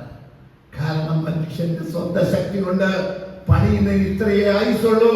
ഉൽപ്പത്തി പുസ്തകത്തിൽ പാപം ചെയ്ത് ദൈവത്തിന് വേർപെട്ടപ്പോൾ ആദാം പറഞ്ഞു, എടീ നല്ല രീതിയുള്ളതാ, ഈ നാണം മറയ്ക്കാൻ ഒരു മാർഗവുമില്ല. ഒരു കാര്യം ചെയ്യും, നമ്മളിപ്പോ ഇതിനോട് തന്നെ നിൽക്കുക. ഒരു കാര്യം ചെയ്യാം, ഇതിന്റെ എല്ലാം ഞാൻ പറഞ്ഞു തരാം. ഈ ഒരു കാര്യം ചെയ്യും, ഒന്നിട്ട് വലിയ അവിടുന്നൊക്കെ എടുക്ക്, കീറിയെടുക്ക്. അപ്പോൾ വേഗം അത് കീറിയെടുത്തു. ബുദ്ധി പ്രവർത്തിച്ചു തുടങ്ങി. സ്വയബുദ്ധി എന്ന് പറഞ്ഞാൽ ദൈവത്തെ കൂടാതെയുള്ള സ്വയബുദ്ധി പ്രവർത്തിച്ചു തുടങ്ങി. അതുവരെ സ്വയമായിട്ട് അവർ മറ്റൊന്നും ചിന്തിക്കേണ്ടതില്ല, എല്ലാം ദൈവം ഒരുക്കിയിട്ടുണ്ടായിരുന്നു. സുഖലോലുപതി കഴിഞ്ഞാൽ മതിയായിരുന്നു. ഇപ്പൊ ഇതാ വള്ളി പറിച്ചെടുത്തു, കീറിയെടുത്ത് എന്തോ കൂട്ടിയൊക്കെ തുന്നി കൂട്ടിക്കെട്ടി, അരക്ക് രണ്ടുപേരും ചുറ്റി കിട്ടി. നല്ല വസ്ത്രം. അവിടുന്ന് തുടങ്ങിയതാ മനുഷ്യന്റെ കണ്ടുപിടുത്തം. ദൈവത്തെ കൂടാതെ മനുഷ്യൻ സൃഷ്ടിക്കാൻ തുടങ്ങിയതാ. നിങ്ങൾക്കറിയോ, എല്ലാ സൃഷ്ടിപ്പിനും അതിൻ്റെതായ പരാജയങ്ങളാണ്. നമുക്കറിയാം, ലോകത്തിൽ കണ്ടെത്തിയ വിമാനം എത്ര ലക്ഷം പേരെ കൊന്നൊടുക്കിയെന്നറിയാമോ? യുദ്ധം കൊണ്ടും അല്ലാതെയും യാത്രാ വിമാനം തകർന്നിട്ടും നമ്മുടെ കൺമുമ്പിൽ. പക്ഷെ ഇന്നുവരെ ആകാശത്തിൽ കൂടി പറക്കുന്ന ദൈവം സൃഷ്ടിച്ച ഒരു പരുന്ത് ഇന്നുവരെ ചിറകൊടിഞ്ഞ് എന്ത് ചെയ്തിട്ടില്ല. ഇന്ധനം തീർന്നിട്ടോ, പൈലറ്റ് തെറ്റു പറ്റിയിട്ടോ, അല്ലെങ്കിൽ ഏതെങ്കിലും തരത്തിൽ ഒരു അബദ്ധം പറ്റിയിട്ടോ ഒരു പരുന്തും താഴെ വീണിട്ടില്ല. കണ്ടോ സൃഷ്ടിയുടെ മഹാത്മ്യം? ഇതാണ് ദൈവം സൃഷ്ടിച്ചതിന്റെ കുറ്റമറ്റ അവസ്ഥ. എന്നാ മനുഷ്യൻ സൃഷ്ടിച്ചതോ അവൻ എത്ര വലിയവനായാലും. അതുകൊണ്ട് ഓബദ്യാവിന്റെ പുസ്തകത്തിൽ പറഞ്ഞു, നീ ആകാശത്ത് തുറന്നു കടന്നിയാലും നക്ഷത്രങ്ങളുടെ ഇടയിൽ കൂടെ ചൊവ്വയിൽ ഇറങ്ങും. ഇലോൺ മസ്ക് ചൊവ്വയിൽ ഇറങ്ങും, അവിടെ കോളനി സ്ഥാപിച്ചേക്കും. അന്നേരം ഇവിടെയുള്ള ആള് പറയും, കണ്ടോ അവൻ മനുഷ്യന്മാർ കണ്ടോ ചൊവ്വയിൽ ഇറങ്ങി. പണ്ട് ചന്ദ്രനിൽ ഇറങ്ങിയപ്പോ നമ്മുടെ കൃഷ്ണൻകുട്ടി സാറ്, ആർ കൃഷ്ണൻകുട്ടി നിങ്ങൾ കേട്ടിട്ടുണ്ടാവും, സുവിശേഷ പ്രസംഗന. ആർ കൃഷ്ണൻകുട്ടി ബൈബിൾ വായിച്ചോണ്ടിരിക്കുമ്പോൾ രാവിലെ അയൽവക്കക്കാരൻ കയറി വന്നു. അല്ല കൃഷ്ണൻകുട്ടി സാറ്, താങ്കൾ ഇപ്പോൾ ഈ പഴഞ്ചൻ ഗ്രന്ഥം വായിച്ചോണ്ടിരിക്കുകയാണോ? മനുഷ്യൻ ചന്ദ്രനിൽ ഇറങ്ങിയ വാർത്ത അറിഞ്ഞോ താങ്കൾ എന്ന് പറഞ്ഞ പക്ഷോഭ്യനായി കൃഷ്ണൻകുട്ടി സാർ ഞങ്ങൾ ഒരുപാട് സ്റ്റേജിൽ ഒന്നിച്ച് വന്നുപെട്ടിട്ടുണ്ട്. ഞങ്ങൾക്ക് അടുത്തറിയാവുന്ന ആളാണ്. മരിക്കുന്നതിന്റെ ഏതാനും ദിവസം മുമ്പ് വരെ ഞാൻ സന്ദർശിച്ചിരുന്നു. അദ്ദേഹം ബൈബിൾ എടുത്ത് അബോധ്യാവിന്റെ പുസ്തകം കാണിച്ചുകൊണ്ട് പറഞ്ഞു, മനുഷ്യൻ തുരന്ന് കടന്നാലും ഭൂമിയിലേക്ക് ആഴത്തിലേക്ക് തുറന്നു പോയാലും ദൈവം അവിടുന്ന് കയറ്റും അവനെ. ആകാശത്തിലേക്ക് കരേറിപ്പോയി നക്ഷത്രങ്ങളുടെ ഇടയിൽ കൂട് വെച്ചാലും അവിടുന്ന് ഞാൻ നിന്റെ താഴെ ഇറക്കും. ചന്ദ്രനിൽ പോയി കൂടൊന്നും വെച്ചില്ല, എങ്കിലും അവിടെ നിന്ന് ഇങ്ങോട്ട് ഇറങ്ങി പോരേണ്ടി വന്നു. ഒറ്റ മണിക്കൂർ കൂടുതൽ അവർക്ക് രണ്ടുപേർക്ക് അവിടെ ചെലവഴിക്കാൻ പറ്റിയില്ല. ഇങ്ങ് പോരുന്നു. കോടാനുകോടി മുടക്കിയിട്ട് പോയാലും ഇങ്ങ് ഇറങ്ങും. എന്നാൽ ദൈവം തമ്പുരാൻ എന്നിട്ട് പറഞ്ഞു, അന്ധവിശ്വാസത്തിലെ ഒരു ദേവനും കൂടെ ചത്തു, അതിൽ ഞാൻ സന്തുഷ്ടനാണ്. പക്ഷേ ബൈബിൾ വിശ്വസിക്കുന്നവരാർക്കും ഇത് പഴഞ്ച ഗ്രന്ഥമല്ല, പുതിയ ഗ്രന്ഥമാണ്. പുതിയ ഇതിനെക്കുറിച്ചൊന്നും ഞാൻ പറയുന്നില്ല, നിങ്ങൾക്ക് ഗ്രഹിക്കാൻ പ്രാപ്തിയുമില്ലെന്ന് എനിക്കറിയാം. കാരണം ഇന്നത്തെ നിലയിൽ, ഇന്നത്തെ കാലത്ത് സംഭവിക്കുന്ന സംഭവവികാസങ്ങളെ ബൈബിളിന്റെ പ്രവചന വെളിച്ചത്തിൽ ചിന്തിച്ചാൽ നമ്മൾ അത്ഭുത പരാന്തരായി പോകുന്ന സംഭവങ്ങളാണ് ബൈബിളിൽ എഴുതി വെച്ചിരിക്കുന്നത്. ഇന്നും ഇന്നലെയല്ല, 2000 കൊല്ലം മുമ്പ്. നിങ്ങൾക്കറിയോ, 1990 സദ്ദാം ഹുസൈൻ എന്ന മാരക മനുഷ്യൻ അവൻ എന്ത് ചെയ്തു? കുവൈറ്റിനെ പിടിച്ചെടുത്തു. അമേരിക്കയും സഖ്യകക്ഷികളും കൂടെ കുവൈറ്റിന് അതിനെതിരെ യുദ്ധം ചെയ്യാൻ വേണ്ടി ഇറാഖിനെതിരെ വന്നു. അവസാനം ബൂത്രോസ് ഖാലി എന്ന് പറയുന്ന അന്നത്തെ ഐക്യരാഷ്ട്ര സെക്രട്ടറി ജനറൽ, അദ്ദേഹം ലാസ്റ്റ് ചർച്ചയ്ക്ക് വേണ്ടി അർദ്ധരാത്രി 2 മണിക്ക് സദ്ദാം ഹുസൈൻ എടുത്ത് പിരിയുമ്പോൾ പത്രലേഖകരോട് പറഞ്ഞു, ദൈവത്തിനല്ലാതെ ഇനി ആർക്കും രക്ഷിക്കുവാൻ നിർത്തിയില്ല. 42 രാജ്യങ്ങൾ കൂടി സദ്ദാമിനെ പ്രചരിച്ചു. അവസാനം അന്ന് സദ്ദാം ഒരു വീമ്പ് പറഞ്ഞിരുന്നു. എന്താ പറഞ്ഞെന്നറിയോ? ഭൂമിയിൽ അമേരിക്ക ഞങ്ങൾക്കെതിരെ ആക്രമണം നടത്തിയാൽ ഞങ്ങൾ ഭൂമിയിൽ നിന്ന് ഇസ്രായേൽ എന്ന രാജ്യത്തെ ഭൂമുഖത്ത് നിന്ന് നീക്കുകയാണ്. ഡയറി ഞാൻ അന്ന് എഴുതി വെച്ചു. ഞാൻ ഇങ്ങനെ പറഞ്ഞു, സദ്ദാമേ നീ ഒരു മണ്ടനാ. ഞാനന്ന് ബൈബിൾ പഠിച്ചു തുടങ്ങിയിട്ടേ ഉള്ളൂ. സദ്ദാമേ നീ അന്ന് ഇപ്പൊ 35 കൊല്ലം കഴിഞ്ഞില്ലേ? സദ്ദാമേ നീ ഒരു മണ്ടനാണ്. എന്റെ ദൈവത്തിന്റെ വചനം പറയുന്നു, ഇസ്രായേൽ ഞാൻ ആ നാളുകളിൽ ഭാരമുള്ള കല്ലാക്കി വെക്കോ, അവനെ ചുമക്കുന്നവരെല്ലാം കഠിനമായി മുറിവേൽക്കോ. ഈ വചനം സഖരിയാവിൽ എഴുതി വെച്ചിരിക്കുന്നു. അങ്ങനെ സദ്ദാമേ നീ ഇസ്രായേലിനെ ചുമക്കാൻ പോയാൽ നീ കഠിനമായി മുറിവേൽക്കും. 55 സ്കഡ് മിസൈലാണ് വിട്ടത് ഇസ്രായേലിലേക്ക്. കാര്യമായിട്ടൊന്നും അവിടെ ഏശിയില്ല. അവരെല്ലാം പാട്രിയറ്റ് വെച്ച് അമേരിക്ക തകർത്തു. ഞാൻ നിങ്ങളോട് പറയട്ടെ, ആ 35 കൊല്ലം ഇസ്രായേൽ ഇന്നും 7 രാജ്യങ്ങളോട് യുദ്ധം ചെയ്ത് ജയിക്കുന്നതിന്റെ രഹസ്യം എന്താണെന്നറിയാമോ? ജീവിക്കുന്ന ദൈവത്തിന്റെ വാഗ്ദത്തമാണ്. അരിപ്പമുണ്ട് അരിക്കുന്ന പോലെ ഞാനും ജനത്തെ അരിച്ചു കൂട്ടി ഇസ്രായേൽ പർവ്വതങ്ങളിൽ വരുത്തും. പ്രിയമുള്ളവരെ, ഇതിനെക്കുറിച്ച് ശാസ്ത്രീയമായിട്ടും സാമൂഹ്യമായിട്ടും രാഷ്ട്രീയമായിട്ടും പറഞ്ഞാൽ തീരാത്തവണ്ണം നിധിയായി കടക്കുകയായത്. അതുകൊണ്ട് എനിക്കിന്ന് രാത്രി നിങ്ങളോട് പറയാനുള്ളത്, എങ്കിലേക്ക് തിരിയുമെന്നെ യഹോവയുടെ അരുളപ്പാട്, എന്നാൽ ഞാൻ നിങ്ങളിലേക്ക് തിരിയും. നമ്മൾ പറയുന്നത് എന്താണെന്നറിയാം? കർത്താവേ നീ ഒന്ന് എങ്കിലേക്ക് ഇങ്ങോട്ട് തിരി. എനിക്കൊരു കുഞ്ഞിനെത്താ, എനിക്ക് സാമ്പത്തികമില്ല, ഞാൻ സാമ്പത്തികമില്ല, അതിൽ നിന്നൊരു വിടുതല. ഞാൻ രോഗിയാണ്, എന്നെ അതിൽ നിന്നൊരു രക്ഷിക്കും. ഞാൻ അങ്ങോട്ട് തിരിയാ. എനിക്ക് പ്രശ്നങ്ങളാണ്, ഒരുപാട് പ്രശ്നങ്ങളാണ്. ഭാര്യ നഷ്ടപ്പെട്ടു, ഭർത്താവ് നഷ്ടപ്പെട്ടു, മക്കൾ നഷ്ടപ്പെട്ടു, കുടുംബം നഷ്ടപ്പെട്ടു, പല പ്രശ്നങ്ങളാണ്. എനിക്ക് ജോലിയില്ല, എനിക്കൊരു ജോലിയില്ല, ഞാൻ അങ്ങോട്ട് തിരിയാ. എനിക്ക് നമ്മുടെ മുഴുവൻ പ്രശ്നവും നമ്മൾ പറയുന്നത് അതൊക്കെ ഒന്ന് പരിഹരിക്കാത്ത എന്നിട്ട് അങ്ങോട്ട് തിരിയാമെന്ന്. ദൈവത്തിന്റെ മനുഷ്യൻ ആരാണെന്നറിയാം. മനുഷ്യന് ഉള്ളത് എന്ത് എന്നവൻ സ്വയമേ അറിഞ്ഞിരിക്കാൻ തന്നെത്താൻ വിശ്വസിച്ചവരെ ഏൽപ്പിച്ചില്ല എന്നാണ് യോഹന്നാന്റെ സുവിശേഷത്തിൽ എഴുതിയിരിക്കുന്നത്.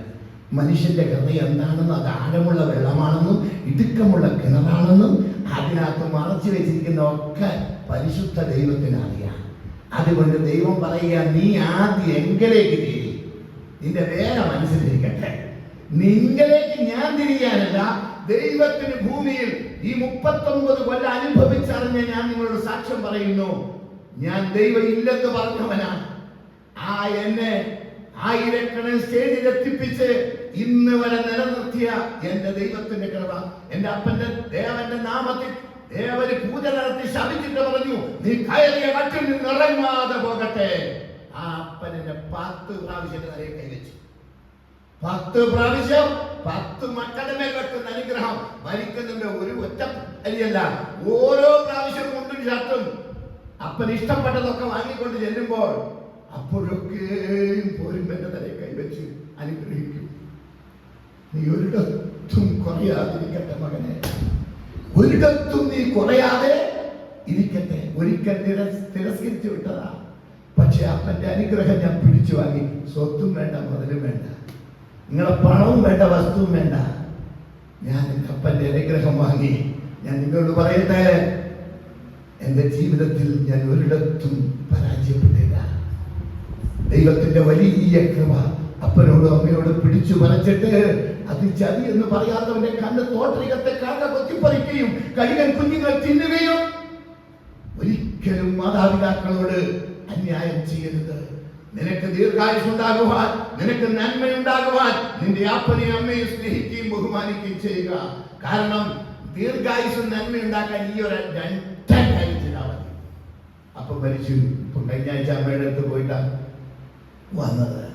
ഞാൻ നിങ്ങൾ പറയട്ടെ, നേരത്തെ അവരുടെ തിരുവനാട് വായിച്ചിട്ടാണ് എന്റെ ജനം 2 ദോഷം ചെയ്തിരിക്കുന്നു. ഞാൻ നിർത്തുകയാണ്. എന്റെ ജനം 2 ദോഷം ചെയ്തിരിക്കുന്നു. ജീവജലത്തിന്റെ ഉറവയായി എന്നെ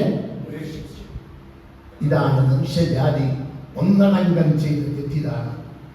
ജീവജലം വമിക്കുന്ന അല്ലെ ജീവജലം പുറപ്പെടുന്ന ഉറവയാണ് അവിടുന്ന്.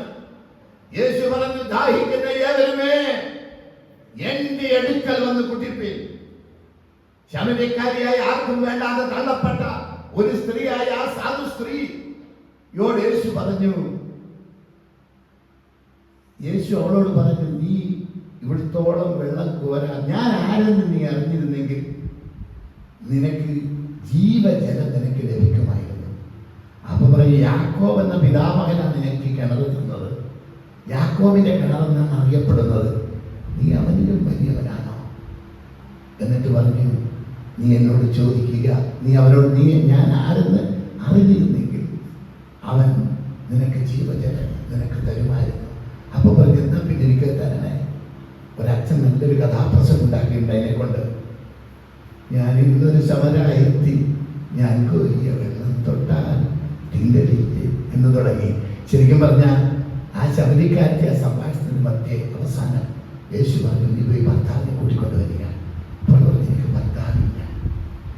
അപ്പൊ പറഞ്ഞു, നീ പറഞ്ഞ ശരിയാ, 5 ഭർത്താക്കന്മാർ നിനക്കുണ്ടായിരുന്നത് ഇപ്പോൾ ഉള്ള ഭർത്താവല്ല. റെക്യൂ സെന്റർ പിടിക്കും തോന്നിയപ്പോൾ പടം ഒരാളെ കൂട്ടിക്കൊണ്ടിന് പോകുന്നതാണ്. അപ്പൊ അയാൾ ഭർത്താവല്ല. നീ പറഞ്ഞ സത്യം തന്നെ. അപ്പോഴാ പറഞ്ഞത്, ഞാൻ ചെയ്ത രഹസ്യമൊക്കെ എന്നോട് പറഞ്ഞവൻ മശിഹായിരിക്കുമോ? പക്ഷെ അവരെ ആ പട്ടണത്തിൽ പോയി പറഞ്ഞു. ആവാലപ്പെടുത്തും ജനം അത് വിശ്വസിച്ചു. സ്ത്രീയെ, ഇത് നിന്റെ വാക്കല്ല, ഞങ്ങൾ തന്നെ കണ്ണാലെ കണ്ട് ശരിയാലെ കേട്ട് ഇവൻ മശിഹയാണെന്ന് അറിഞ്ഞിരിക്കുകയാണ്. പ്രിയമുള്ളവരെ, നോക്കൂ, ഈ ജീവജലത്തിന്റെ ഉറവയായ യേശു വിളിക്കുകയാണ്, മോനെ മോളെ, നീ എന്റെ അടുക്കൽ വരിക, ഞാൻ നിന്റെ സർവ്വദാഹവും തീരുക. എന്റെ പ്രിയമുള്ളവരെ, ഭൂമിയിൽ ഒരു ഭക്ഷണം എന്ന് പറയുന്ന ഒരു വിശിഷ്ട വസ്തുവിനോട് എനിക്ക് ആഗ്രഹമില്ല. അത് കിട്ടിയേ മതിയാവും എന്ന ആഗ്രഹമില്ല. ഭൂമിയിലെ ഒന്നിനോട് എനിക്ക് എന്റെ ആർത്തിയെല്ലാം 39 കൊല്ലം മുമ്പേ യേശുവിൻ ഉള്ളത്തിൽ വന്ന നാളിൽ എന്തു മാറ്റം വന്നുവെന്നിൽ, തന്നെ ഞാൻ ഉള്ളത്തിൽ ഏറ്റതാലേ എന്തു മോദം വന്നുവെന്നിൽ. അന്ന് രാത്രി എന്റെ ഉള്ളിൽ നിന്ന് ആഗ്രഹങ്ങളും എന്റെ സ്വന്തം ഇഷ്ടങ്ങളും താല്പര്യങ്ങളും വലിച്ചു. പിന്നെ ദൈവഹിതത്തിന് വേണ്ടിയുള്ള ഓട്ടമായി. 2 ദോഷം എന്റെ ജനം ചെയ്തിരിക്കുന്നു. ഒന്നാമത്തെ കാര്യം, ജീവന്റെ ഉറവയാണ് ദൈവം, ജീവജലത്തിന്റെ ഉടമസ്ഥനാണ് ദൈവം. ആ ജീവജലത്തിന്റെ ഉറവയായി എന്നെ മനുഷ്യജാതി ഉപേക്ഷിച്ചു. പ്രത്യേകിച്ച് യഹൂദൻ ഇസ്രായേൽ ജനം ഉപേക്ഷിച്ചു. മറ്റുള്ളവർ മുമ്പേ ഉപേക്ഷിച്ചു. എന്നാൽ ഉപേക്ഷിച്ചു, എന്നിട്ട് അവരെന്ത് ചെയ്തിരിക്കുന്നു? വെള്ളമില്ലാത്ത പൊട്ടക്കിണറുകള്. നിങ്ങൾക്കറിയാം, വെള്ളമില്ലാത്ത ഒരു കിണറിന്റെ പ്രത്യേകത ഞാൻ കണ്ടിട്ടുണ്ട്. പൊട്ടക്കിണർ, റബ്ബർത്തോട്ടത്തിൽ അവിടെ ഇവിടെയൊക്കെ ഒഴിഞ്ഞു കിടക്കുന്ന പൊട്ടക്കിണർ. ആൾക്കാരുള്ള വേസ്റ്റ് മുഴുവൻ അതിനകത്ത് കൊണ്ടിടും. ബാർബർ ഷാപ്പിലെ വേസ്റ്റ് പോലും, അവിടെ ബോഡി വേസ്റ്റ് പോലും കൊണ്ടിടും, കുപ്പിച്ചില് കൊണ്ടിടും, കമ്പും കോലും പിള്ളേർ വലിച്ചെറിയും, ചത്ത പുഴുത്ത ജീവജാലങ്ങളെ കൊണ്ടിടും. ഇതെല്ലാം കൊണ്ടിടുന്ന ഒരു സ്ഥലമാണ് പൊട്ടക്കിണർ. കണ്ടോ നിങ്ങൾ? എന്നാൽ നല്ല ദാഹജലമുള്ള ഒരു കിണറിൽ നിന്ന് ധാരാളം ദാഹജലം കോരി നിങ്ങൾക്ക് പാനം ചെയ്യാം. കർത്താവ് പറയുകയാണ്, 2 തെറ്റെന്റെ ജനം ചെയ്തു. ജീവജലത്തിന്റെ ഉറവയായി എന്നെ അവർ പുറംതിരിഞ്ഞു, ഉപേക്ഷിച്ചു കളഞ്ഞു. പൊട്ടക്കിണറുകളെ, പ്രിയമുള്ളവരെ, നമ്മൾ ഇതുവരെ ആശ്രയിച്ചത് സമാധാനത്തിന് വേണ്ടി ചെയ്തത്, സന്തോഷത്തിന് വേണ്ടി ചെയ്തത്, ഒരു ക്ഷീണം മാറ്റാൻ വേണ്ടി ചെയ്തത്, അല്ലെ പ്രശ്നം പരിഹരിക്കാൻ വേണ്ടി ചെയ്തത്, എല്ലാം പാളിപ്പോയിരിക്കുന്നു. പൊട്ടക്കിണറുകളാണ്. ഇതിൽ നിങ്ങൾക്ക് ഒരു തുള്ളി കുടിക്കാനുള്ള വെള്ളം കിട്ടുകയില്ല. എന്നാൽ ജീവജലത്തിലേക്ക്, അതുകൊണ്ട് ഒറ്റ വാക്യം കൂടി വായിച്ചു നിർത്താം. എനിക്കൊരു 1.5 മണിക്കൂറെങ്കിലും കിട്ടിയില്ലെങ്കിലുള്ള ബുദ്ധിമുട്ടിലാണ്. വിശ്വാസത്യാഗികളായ ഇരമ്യാവിന്റെ 3-ാം അധ്യായം 22-ാമത്തെ വാക്യം. 3:22, ഇരമ്യാവ് 3:22.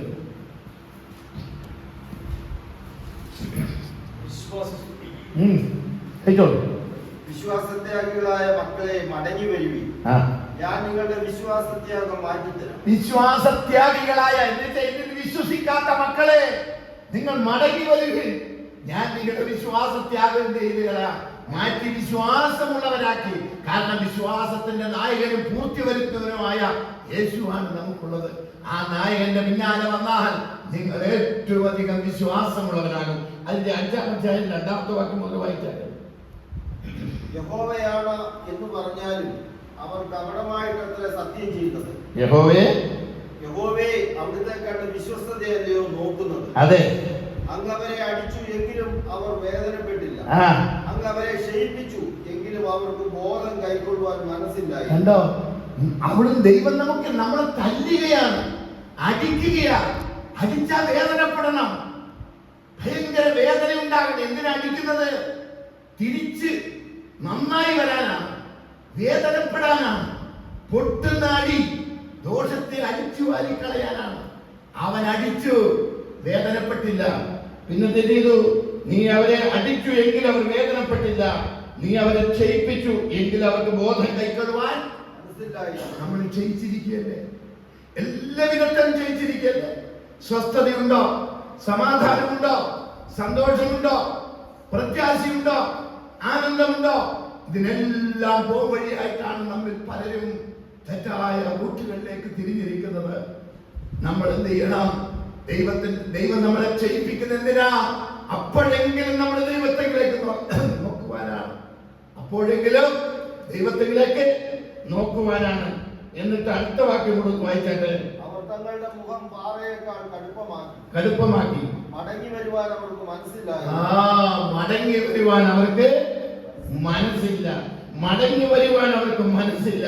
ദൈവം പറയാണ്, എന്റെ പ്രിയ ജനമേ മടങ്ങി വരിക. 8-ാം അധ്യായം, രമ്യ 8-ാം അധ്യായം 4-ാമത്തെ വാക്യം വായിച്ചാൽ, മടങ്ങി വരിക. നീ അവരോട് പറയേണ്ടതെന്തെന്നാൽ, യഹോവ ഇപ്രകാരം അരുളിച്ചെയ്യുന്നു, ഒരുത്തൻ വീണാൽ എഴുന്നേൽക്കയില്ല. വീണാൽ എഴുന്നേൽക്കയില്ലയോ? ഒരുത്തൻ വഴിതെറ്റിപ്പോയാൽ മടങ്ങി വരിക. വഴിതെറ്റിപ്പോയാൽ തെറ്റിപ്പോയി എന്ന് കാണുമ്പോൾ തിരിച്ചു വരികയില്ലയോ? യെരൂശലേമിലെ ഈ ജനമോ ഇടവിടാതെ പിന്മാറ്റക്കാരായി പിന്മാറിയിരിക്കുന്നു. വായിച്ചാട്ടെ, വഞ്ചന മുറുകെ പിടിച്ചുകൊണ്ട് മടങ്ങി വരുവാൻ മനസ്സില്ലാതിരിക്കുന്നു. ഞാൻ ശ്രദ്ധ വെച്ച് കേട്ടു, അവർ നേര് സംസാരിച്ചില്ല. അയ്യോ, ഞാൻ എന്ത് ചെയ്തു പോയി എന്ന് പറഞ്ഞു. പ്രിയമുള്ളവരെ, ഇത്രയേ ചെയ്യണ്ടു. അയ്യോ, ഞാൻ എന്ത് ചെയ്തു പോയി ദൈവമേ, ഞാൻ എന്ത് ചെയ്തു പോയി, ഞാൻ ചെയ്തതെല്ലാം പാളിപ്പോയല്ലോ, ചെയ്തതെല്ലാം തെറ്റായി പോയല്ലോ, അയ്യോ ഞാൻ എന്ത് ചെയ്തു പോയി എന്ന് പറഞ്ഞൊന്ന് അനുദപിച്ചാൽ നിങ്ങളുടെ മുൻപിലിരിക്കുകയാണ് ദൈവത്തിന്റെ സാന്നിധ്യം. നിങ്ങളുടെ മുൻപിൽ വന്ന് നിൽക്കുകയാണ്. മകനെ, മകളെ, നിന്റെ ഹൃദയം എനിക്ക് തരിക എന്ന് പറഞ്ഞ് ദൈവം കേഴുകയാ എന്ന് അടുത്ത വാക്യം കൂടെ, 7-ാം വാക്യം. ആകാശത്തിലെ പെരിഞ്ഞാറ തന്നെ കാലം അറിയുന്നു.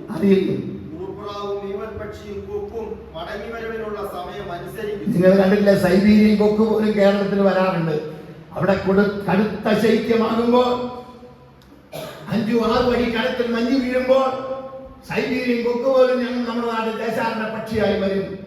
പക്ഷെ 5-6 മാസം കൊണ്ട് പെറ്റു പെരുകി മുട്ടയിട്ട് പെരുകി ഈ സാഹചര്യത്തിൽ ജീവിച്ച് ടൂർ വരുന്ന പോലെയാണ്. എന്നിട്ട് അവരെല്ലാം പറക്കാനുള്ള പ്രാപ്തിയായി കഴിഞ്ഞാൽ ഒറ്റ സൈബീരിയൻ കൊക്ക് ഇവിടെ നിൽക്കത്തില്ല, അവരൊക്കെ പോകും. ദൈവം പറയുക, ആകാശത്തിലെ പെരുഞ്ഞാറയും ആകാശത്തിലെ പക്ഷി പെരുഞ്ഞാറയും തന്റെ കാലം അറിയുന്നു, കുറുപ്രാവും നീവൽ പക്ഷിയും തന്റെ വാസസ്ഥലം അറിയുന്നു. എന്റെ ജനമോ എന്തില്ല, മടങ്ങി വരേണ്ട സമയം അവ അനുസരിക്കുന്നു. എന്റെ ജനമോ യഹോവയുടെ ന്യായം അറിയുന്നില്ല. ഇത് താവട്ടൊക്കെ പറയുന്നത്. അതുകൊണ്ടാണ് ദൈവം അതിനെ വായിക്കാൻ പറയുന്നത്. ഞങ്ങൾ ജ്ഞാനികൾ എന്ന് പറഞ്ഞുകൊണ്ട്, ഞങ്ങൾ ജ്ഞാനികൾ, യഹോവയുടെ ന്യായപ്രമാണം ഞങ്ങളുടെ പക്കൽ ഉണ്ട് എന്ന് നിങ്ങൾ പറയുന്നത് എങ്ങനെ? ശാസ്ത്രിമാരുടെ കള്ളിയെടുത്ത് പോലെ അതിനെ രാജാമാക്കി തീർത്തിരിക്കുന്നു. ഒരുപാട് വചനങ്ങൾ എടുത്ത് കാണിക്കുവാനുണ്ട് പ്രിയമുള്ളവരെ. അവിടെ പറയുകയാണ്, മടങ്ങി വരിക, മടങ്ങി വരിക. ഒറ്റ പോയെങ്കിൽ എങ്കിലേക്ക് തിരിയുമെന്ന് യഹോവ അരുളി ചെയ്യുന്നു. ഞാൻ നിങ്ങളിലേക്ക് തിരിയും, ഞാൻ നിങ്ങളിലേക്ക് തിരിയും.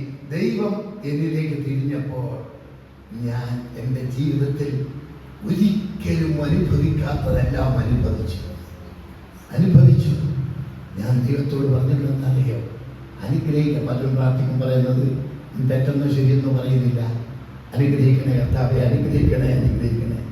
എഫേസ്യർ 1:3 പറഞ്ഞിരിക്കുന്നത് ഇങ്ങനെയാണ്, സ്വർഗത്തിലെ സകല ആത്മീയ അനുഗ്രഹത്താൽ ക്രിസ്തു യേശുവിന്റെ മേൽ അനുഗ്രഹിച്ചിരിക്കുന്ന ദൈവത്തിന് സ്തോത്രം. ആ വാക്ക് എഴുതിയിരിക്കുന്നത് ഭൂതകാലത്ത്. അനുഗ്രഹിച്ചിരിക്കുന്ന, ബൈബിൾ വായിക്കുമ്പോൾ ഭൂതകാലം, വർത്തമാനകാലം, ഭാവികാലം, കാലം, കർമ്മം, ക്രിയ, ഇതൊക്കെ മലയാള ഭാഷയെ കൃത്യമായി മനസ്സിലാക്കി വായിക്കണം.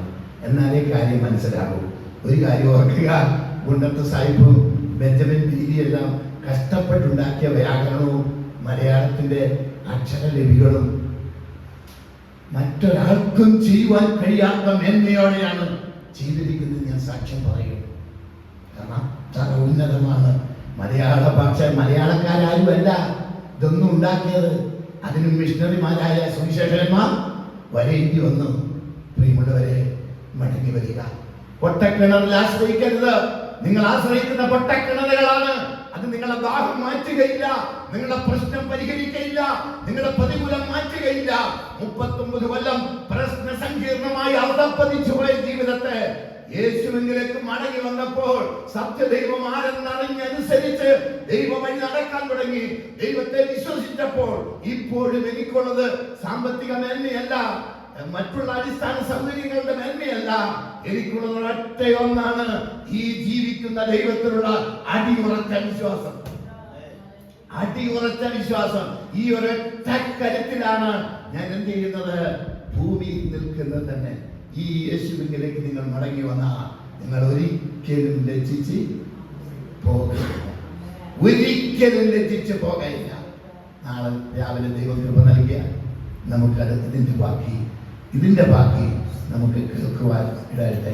നാളെ രാത്രി ദൈവം അനുവദിച്ചാൽ മറ്റന്നാൾ രാവിലത്തെ 7 മണിയുടെ മീറ്റിംഗ് കൂടി പങ്കെടുത്തതിന് ശേഷമേ ഞാൻ മടങ്ങി പോവുകയുള്ളൂ. പ്രിയമുള്ളവരെ, എത്രയും പ്രയാസപ്പെട്ടിട്ട് ഇവിടെ വന്ന് നിങ്ങളോടുകൂടെ സഹകരിക്കുന്നത് ഒന്നും കണ്ടിട്ടല്ല. എൻ ജീവിതാരംഭം വിശ്വാസക്കാച്ചുവഴിയിലത്രേ തന്നീടുന്നേ.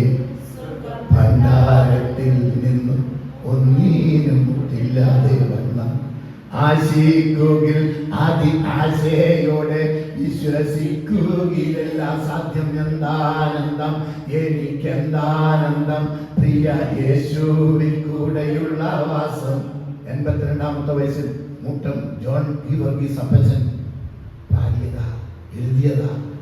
82-ാമത്തെ വയസ്സിൽ പ്രശസ്ത ഹാർട്ട്പിച്ചിന്റെ ഗായകൻ ഭക്തവത്സലം ചുരുങ്ങിയ കാലം കൊണ്ട് 3000 സ്റ്റേജിൽ പാടിയത് ഞാൻ എടുത്ത് ഭക്തവത്സലത്തിന്റെ വായിൽ നിന്ന് കേൾക്കാനിടയായി.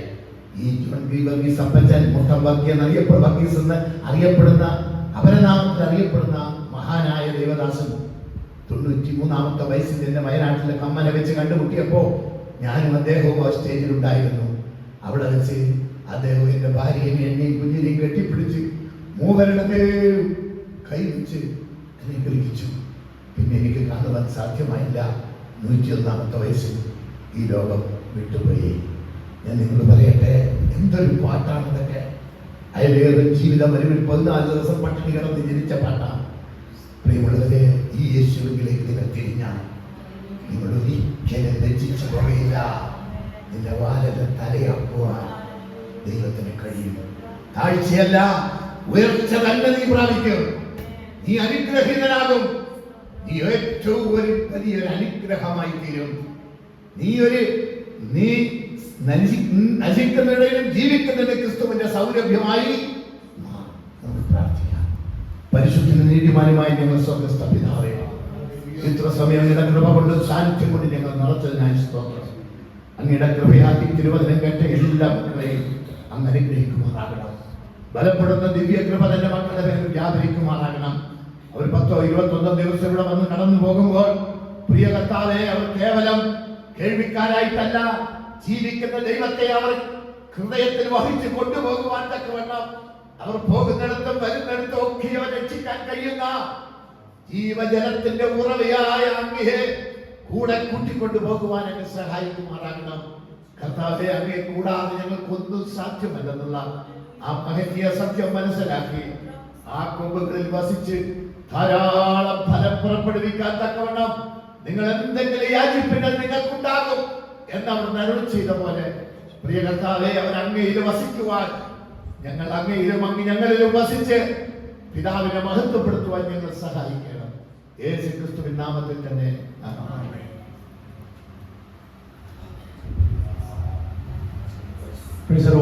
അനുഗ്രഹിക്കപ്പെട്ട വചനമാണ് നാം കേട്ടത്. ഈ 2025 ഡിസംബർ 2-ാം തീയതി ഈ വൈകുന്നേരം നാം കേട്ട വചനം നമ്മുടെ രക്ഷയ്ക്ക്, നമ്മുടെ വിടുതലിന്, നമ്മുടെ ജീവിതത്തിന്റെ രൂപാന്തരത്തിന് കാരണമായ വചനമാണെന്ന് നാം രാത്രി കാലം കേട്ടത്. അതിനായി ദൈവദാസനെ, പ്രിയ മോഹൻ ചേട്ടനെ ദൈവം ഇന്ന് രാത്രി കാലം ശക്തമായി ഉപയോഗിച്ചു. നാം കേട്ട വചനം യെരമ്യാവ് 2:13 ജീവജലത്തിന്റെ നദിയായ നിങ്ങൾ രണ്ട് ദോഷം ചെയ്തിരിക്കുന്നു. ഒന്ന്, ജീവജലത്തിന്റെ ഉറവയായ ദൈവത്തെ നിങ്ങൾ ഉപേക്ഷിച്ച് വെള്ളമില്ലാത്ത കിണറുകൾ, അതെ പൊട്ട കിണറുകളെ തന്നെ നിങ്ങൾ കുഴിച്ചിരിക്കുന്നത് കൊണ്ട് നിരാത്തിക്കാല കർത്താവിന്റെ സന്നിധിയിൽ നമുക്കും ഏറ്റു പറയുക, കർത്താവേ, ഞങ്ങൾ അനവധി ദോഷമാണ് ചെയ്തത്, ഞങ്ങളോട് ക്ഷമിക്കണമേ എന്ന് നമുക്ക് പ്രാർത്ഥിക്കാം. നമ്മളെ കണ്ണുകൾ അടയ്ക്കാം. നിരാത്തിക്കാലം നാം കേട്ട വചനം ഇന്ന് രാത്രി ഡിസംബർ 25, 2025 ഡിസംബർ 2 ഈ രാത്രി നാം കേട്ട വചനം ഒരിക്കലും മറന്നു പോകാൻ പാടില്ല. ദൈവത്തിന്റെ സന്നിധിയിൽ ദൈവം നമുക്ക് സകലവും ദൈവം നമ്മെ അറിയിച്ചിരിക്കുകയാണ് ചെയ്തത്. നാം എന്താണ് ചെയ്യേണ്ടതെന്ന് നമ്മുടെ മുമ്പിൽ സത്യം വെളിപ്പെടുത്തിയിരിക്കുകയാണ്. ഇനി നമുക്ക് വേറെ ചോയ്സ് ഇല്ല. ഒരേ ഒരു ചോയ്സ് മാത്രമേ ഉള്ളൂ. ദൈവത്തെ നാം തിരഞ്ഞെടുത്തു, ദൈവത്തിന്റെ പാത തിരഞ്ഞെടുക്കുക, ദൈവത്തിന് വേണ്ടി നാം ജീവിക്കുക. നിരത്തിക്കാലം ഒരു തീരുമാനമെടുക്കാമോ? കർത്താവേ, ഞാൻ പല ദോഷങ്ങൾ എന്റെ ജീവിതത്തിൽ ഞാൻ ചെയ്തു പോയിട്ടുണ്ട്, എന്നോട് ക്ഷമിക്കണമേ എന്ന് നിരത്തിക്കാലം നമുക്ക് പ്രാർത്ഥിക്കാം. കർത്താവിന്റെ സന്നിധിയിൽ ദൈവം പ്രാർത്ഥന കേൾക്കുന്ന മനസ്സലിയും കരുണയും മഹാദൈവ ദൈവമാണ്. നാം ഏത് പാപം ചെയ്താലും ഇന്നിരത്തിക്കാലം മനസ്സലിയുള്ള ദൈവം നമ്മുടെ പാപങ്ങളെ ക്ഷമിപ്പാൻ ശക്തനാണ്. അവൻ കരുണയുള്ള മനസ്സിലുള്ള ദൈവമാണ്. ഇനി മടങ്ങി നാം ചെയ്ത പാപങ്ങളിലേക്ക്, ലോകത്തിലേക്ക് മടങ്ങി പോകാതെ നമ്മുടെ ഒരൊറ്റ ആഗ്രഹം ഏതാണ്? ദൈവത്തിന് വേണ്ടി ജീവിക്കുക എന്നുള്ള ഒരു ആഗ്രഹം നമുക്ക് നിരത്തിക്കാലം അതുണ്ടാകട്ടെ എന്ന് നമുക്ക് നമ്മുടെ ഹൃദയത്തിൽ തീരുമാനമെടുക്കാം. നിരത്തിക്കാലം കർത്താവ് നമ്മെ സഹായിക്കുമാറാകട്ടെ. നമ്മുടെ ശക്തി കൊണ്ടോ, നമ്മുടെ ബുദ്ധി കൊണ്ടോ, നമ്മുടെ കഴിവ് കൊണ്ടോ നമ്മുടെ തീരുമാനത്തിൽ നിൽപ്പാൻ കഴിയില്ല. നമുക്ക് ദൈവത്തിന് സഹായം, നമ്മുടെ തീരുമാനത്തിൽ അത് വിജയിക്കണമെങ്കിൽ നമുക്ക് ദൈവത്തിന് സഹായം ആവശ്യമാണ്. കർത്താവിന്റെ പരിശ്രമാവുന്നേ സഹായിക്കണം. നിരത്തിക്കാലം അതിനായി പ്രാർത്ഥിക്കണം. പരിശ്രമാവേ, ദൈവമേ, ഞങ്ങളെ സഹായിക്കുമാറാകണമേ.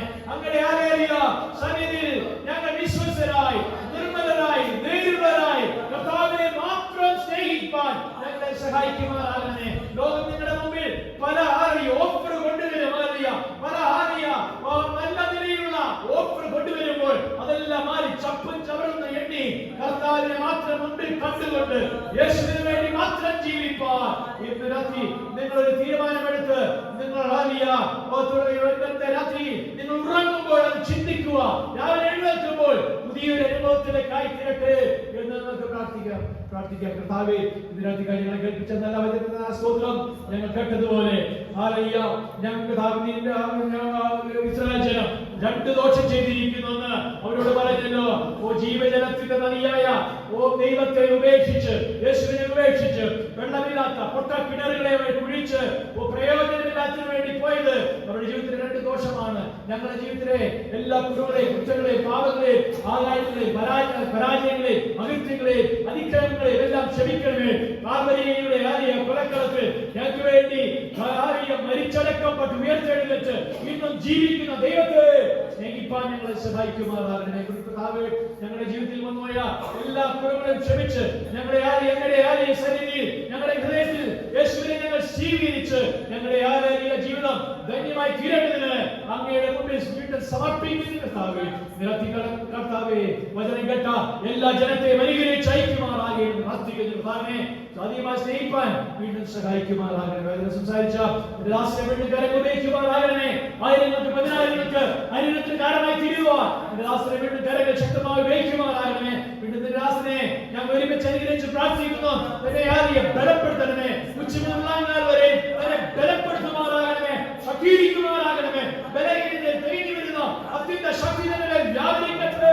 അങ്ങയുടെ കൃപ ബലഹീനതയിൽ തെളിഞ്ഞു വരുന്ന കൃപധാരണമായ പകരുമാറാകുമെന്ന് പ്രാർത്ഥിക്കുന്നു. ഇവിടെ കൂടിയിരിക്കുന്ന എല്ലാ ഭവനങ്ങളെയും എല്ലാ പ്രിയപ്പെട്ടവരെ ഏൽപ്പിക്കുന്നു. ഭാഷയെ കുടുംബമായി ആദരിക്കുമാറാകണമേ. ഏൽപ്പിക്കുന്നു, കുടുംബമായി ആദരിക്കുമാറാകണമേ. ഏൽപ്പിക്കുന്നു. ഇവിടെ കടന്നിരിക്കുന്ന ഏൽപ്പിക്കുന്നു. അതെല്ലാം എല്ലാ പ്രിയപ്പെട്ടവരെ ഏൽപ്പിക്കുന്നു.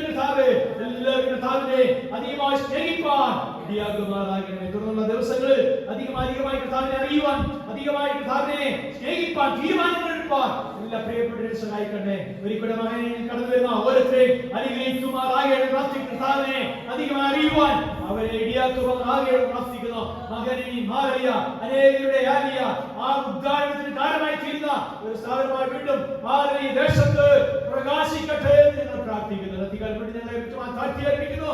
പ്രാർത്ഥനയുടെ ഞങ്ങളെ അനുഗ്രഹിച്ചിരിക്കാൻ സ്തോത്രം. നിന്റെ വചനം സംസാരിച്ച ദാസനെ അനുഗ്രഹിച്ചിരിക്കാൻ സ്തോത്രം. യേശുവിന്റെ നാമത്തിൽ പിതാവേ ഹല്ലേലൂയ. നമ്മുടെ കർത്താവായ യേശുക്രിസ്തുവിന്റെ കൃപയും പിതാവായ ദൈവത്തിന്റെ സ്നേഹവും ആശ്വസിപ്പിക്കുന്ന കർത്താവിന്റെ സമാധാനം നമ്മോട് പ്രാർത്ഥിച്ച എല്ലാ വിഷയത്തോടും മൂലമുള്ള സകല വിശുദ്ധന്മാരോടും കർത്താവിന്റെ വരവിനെ ഉണ്ടാകുമാറാകട്ടെ. നമ്മുടെ കർത്താവായ യേശുക്രിസ്തു മുഖാന്തരം നമുക്ക് ചെയ്യുന്ന ദൈവത്തിന് സ്തോത്രം ചെയ്ത് മുന്നേറി പറയാം. Hallelujah hallelujah hallelujah. ആമേൻ. കർത്താവായ യേശുവേ വേഗം വരണമേ.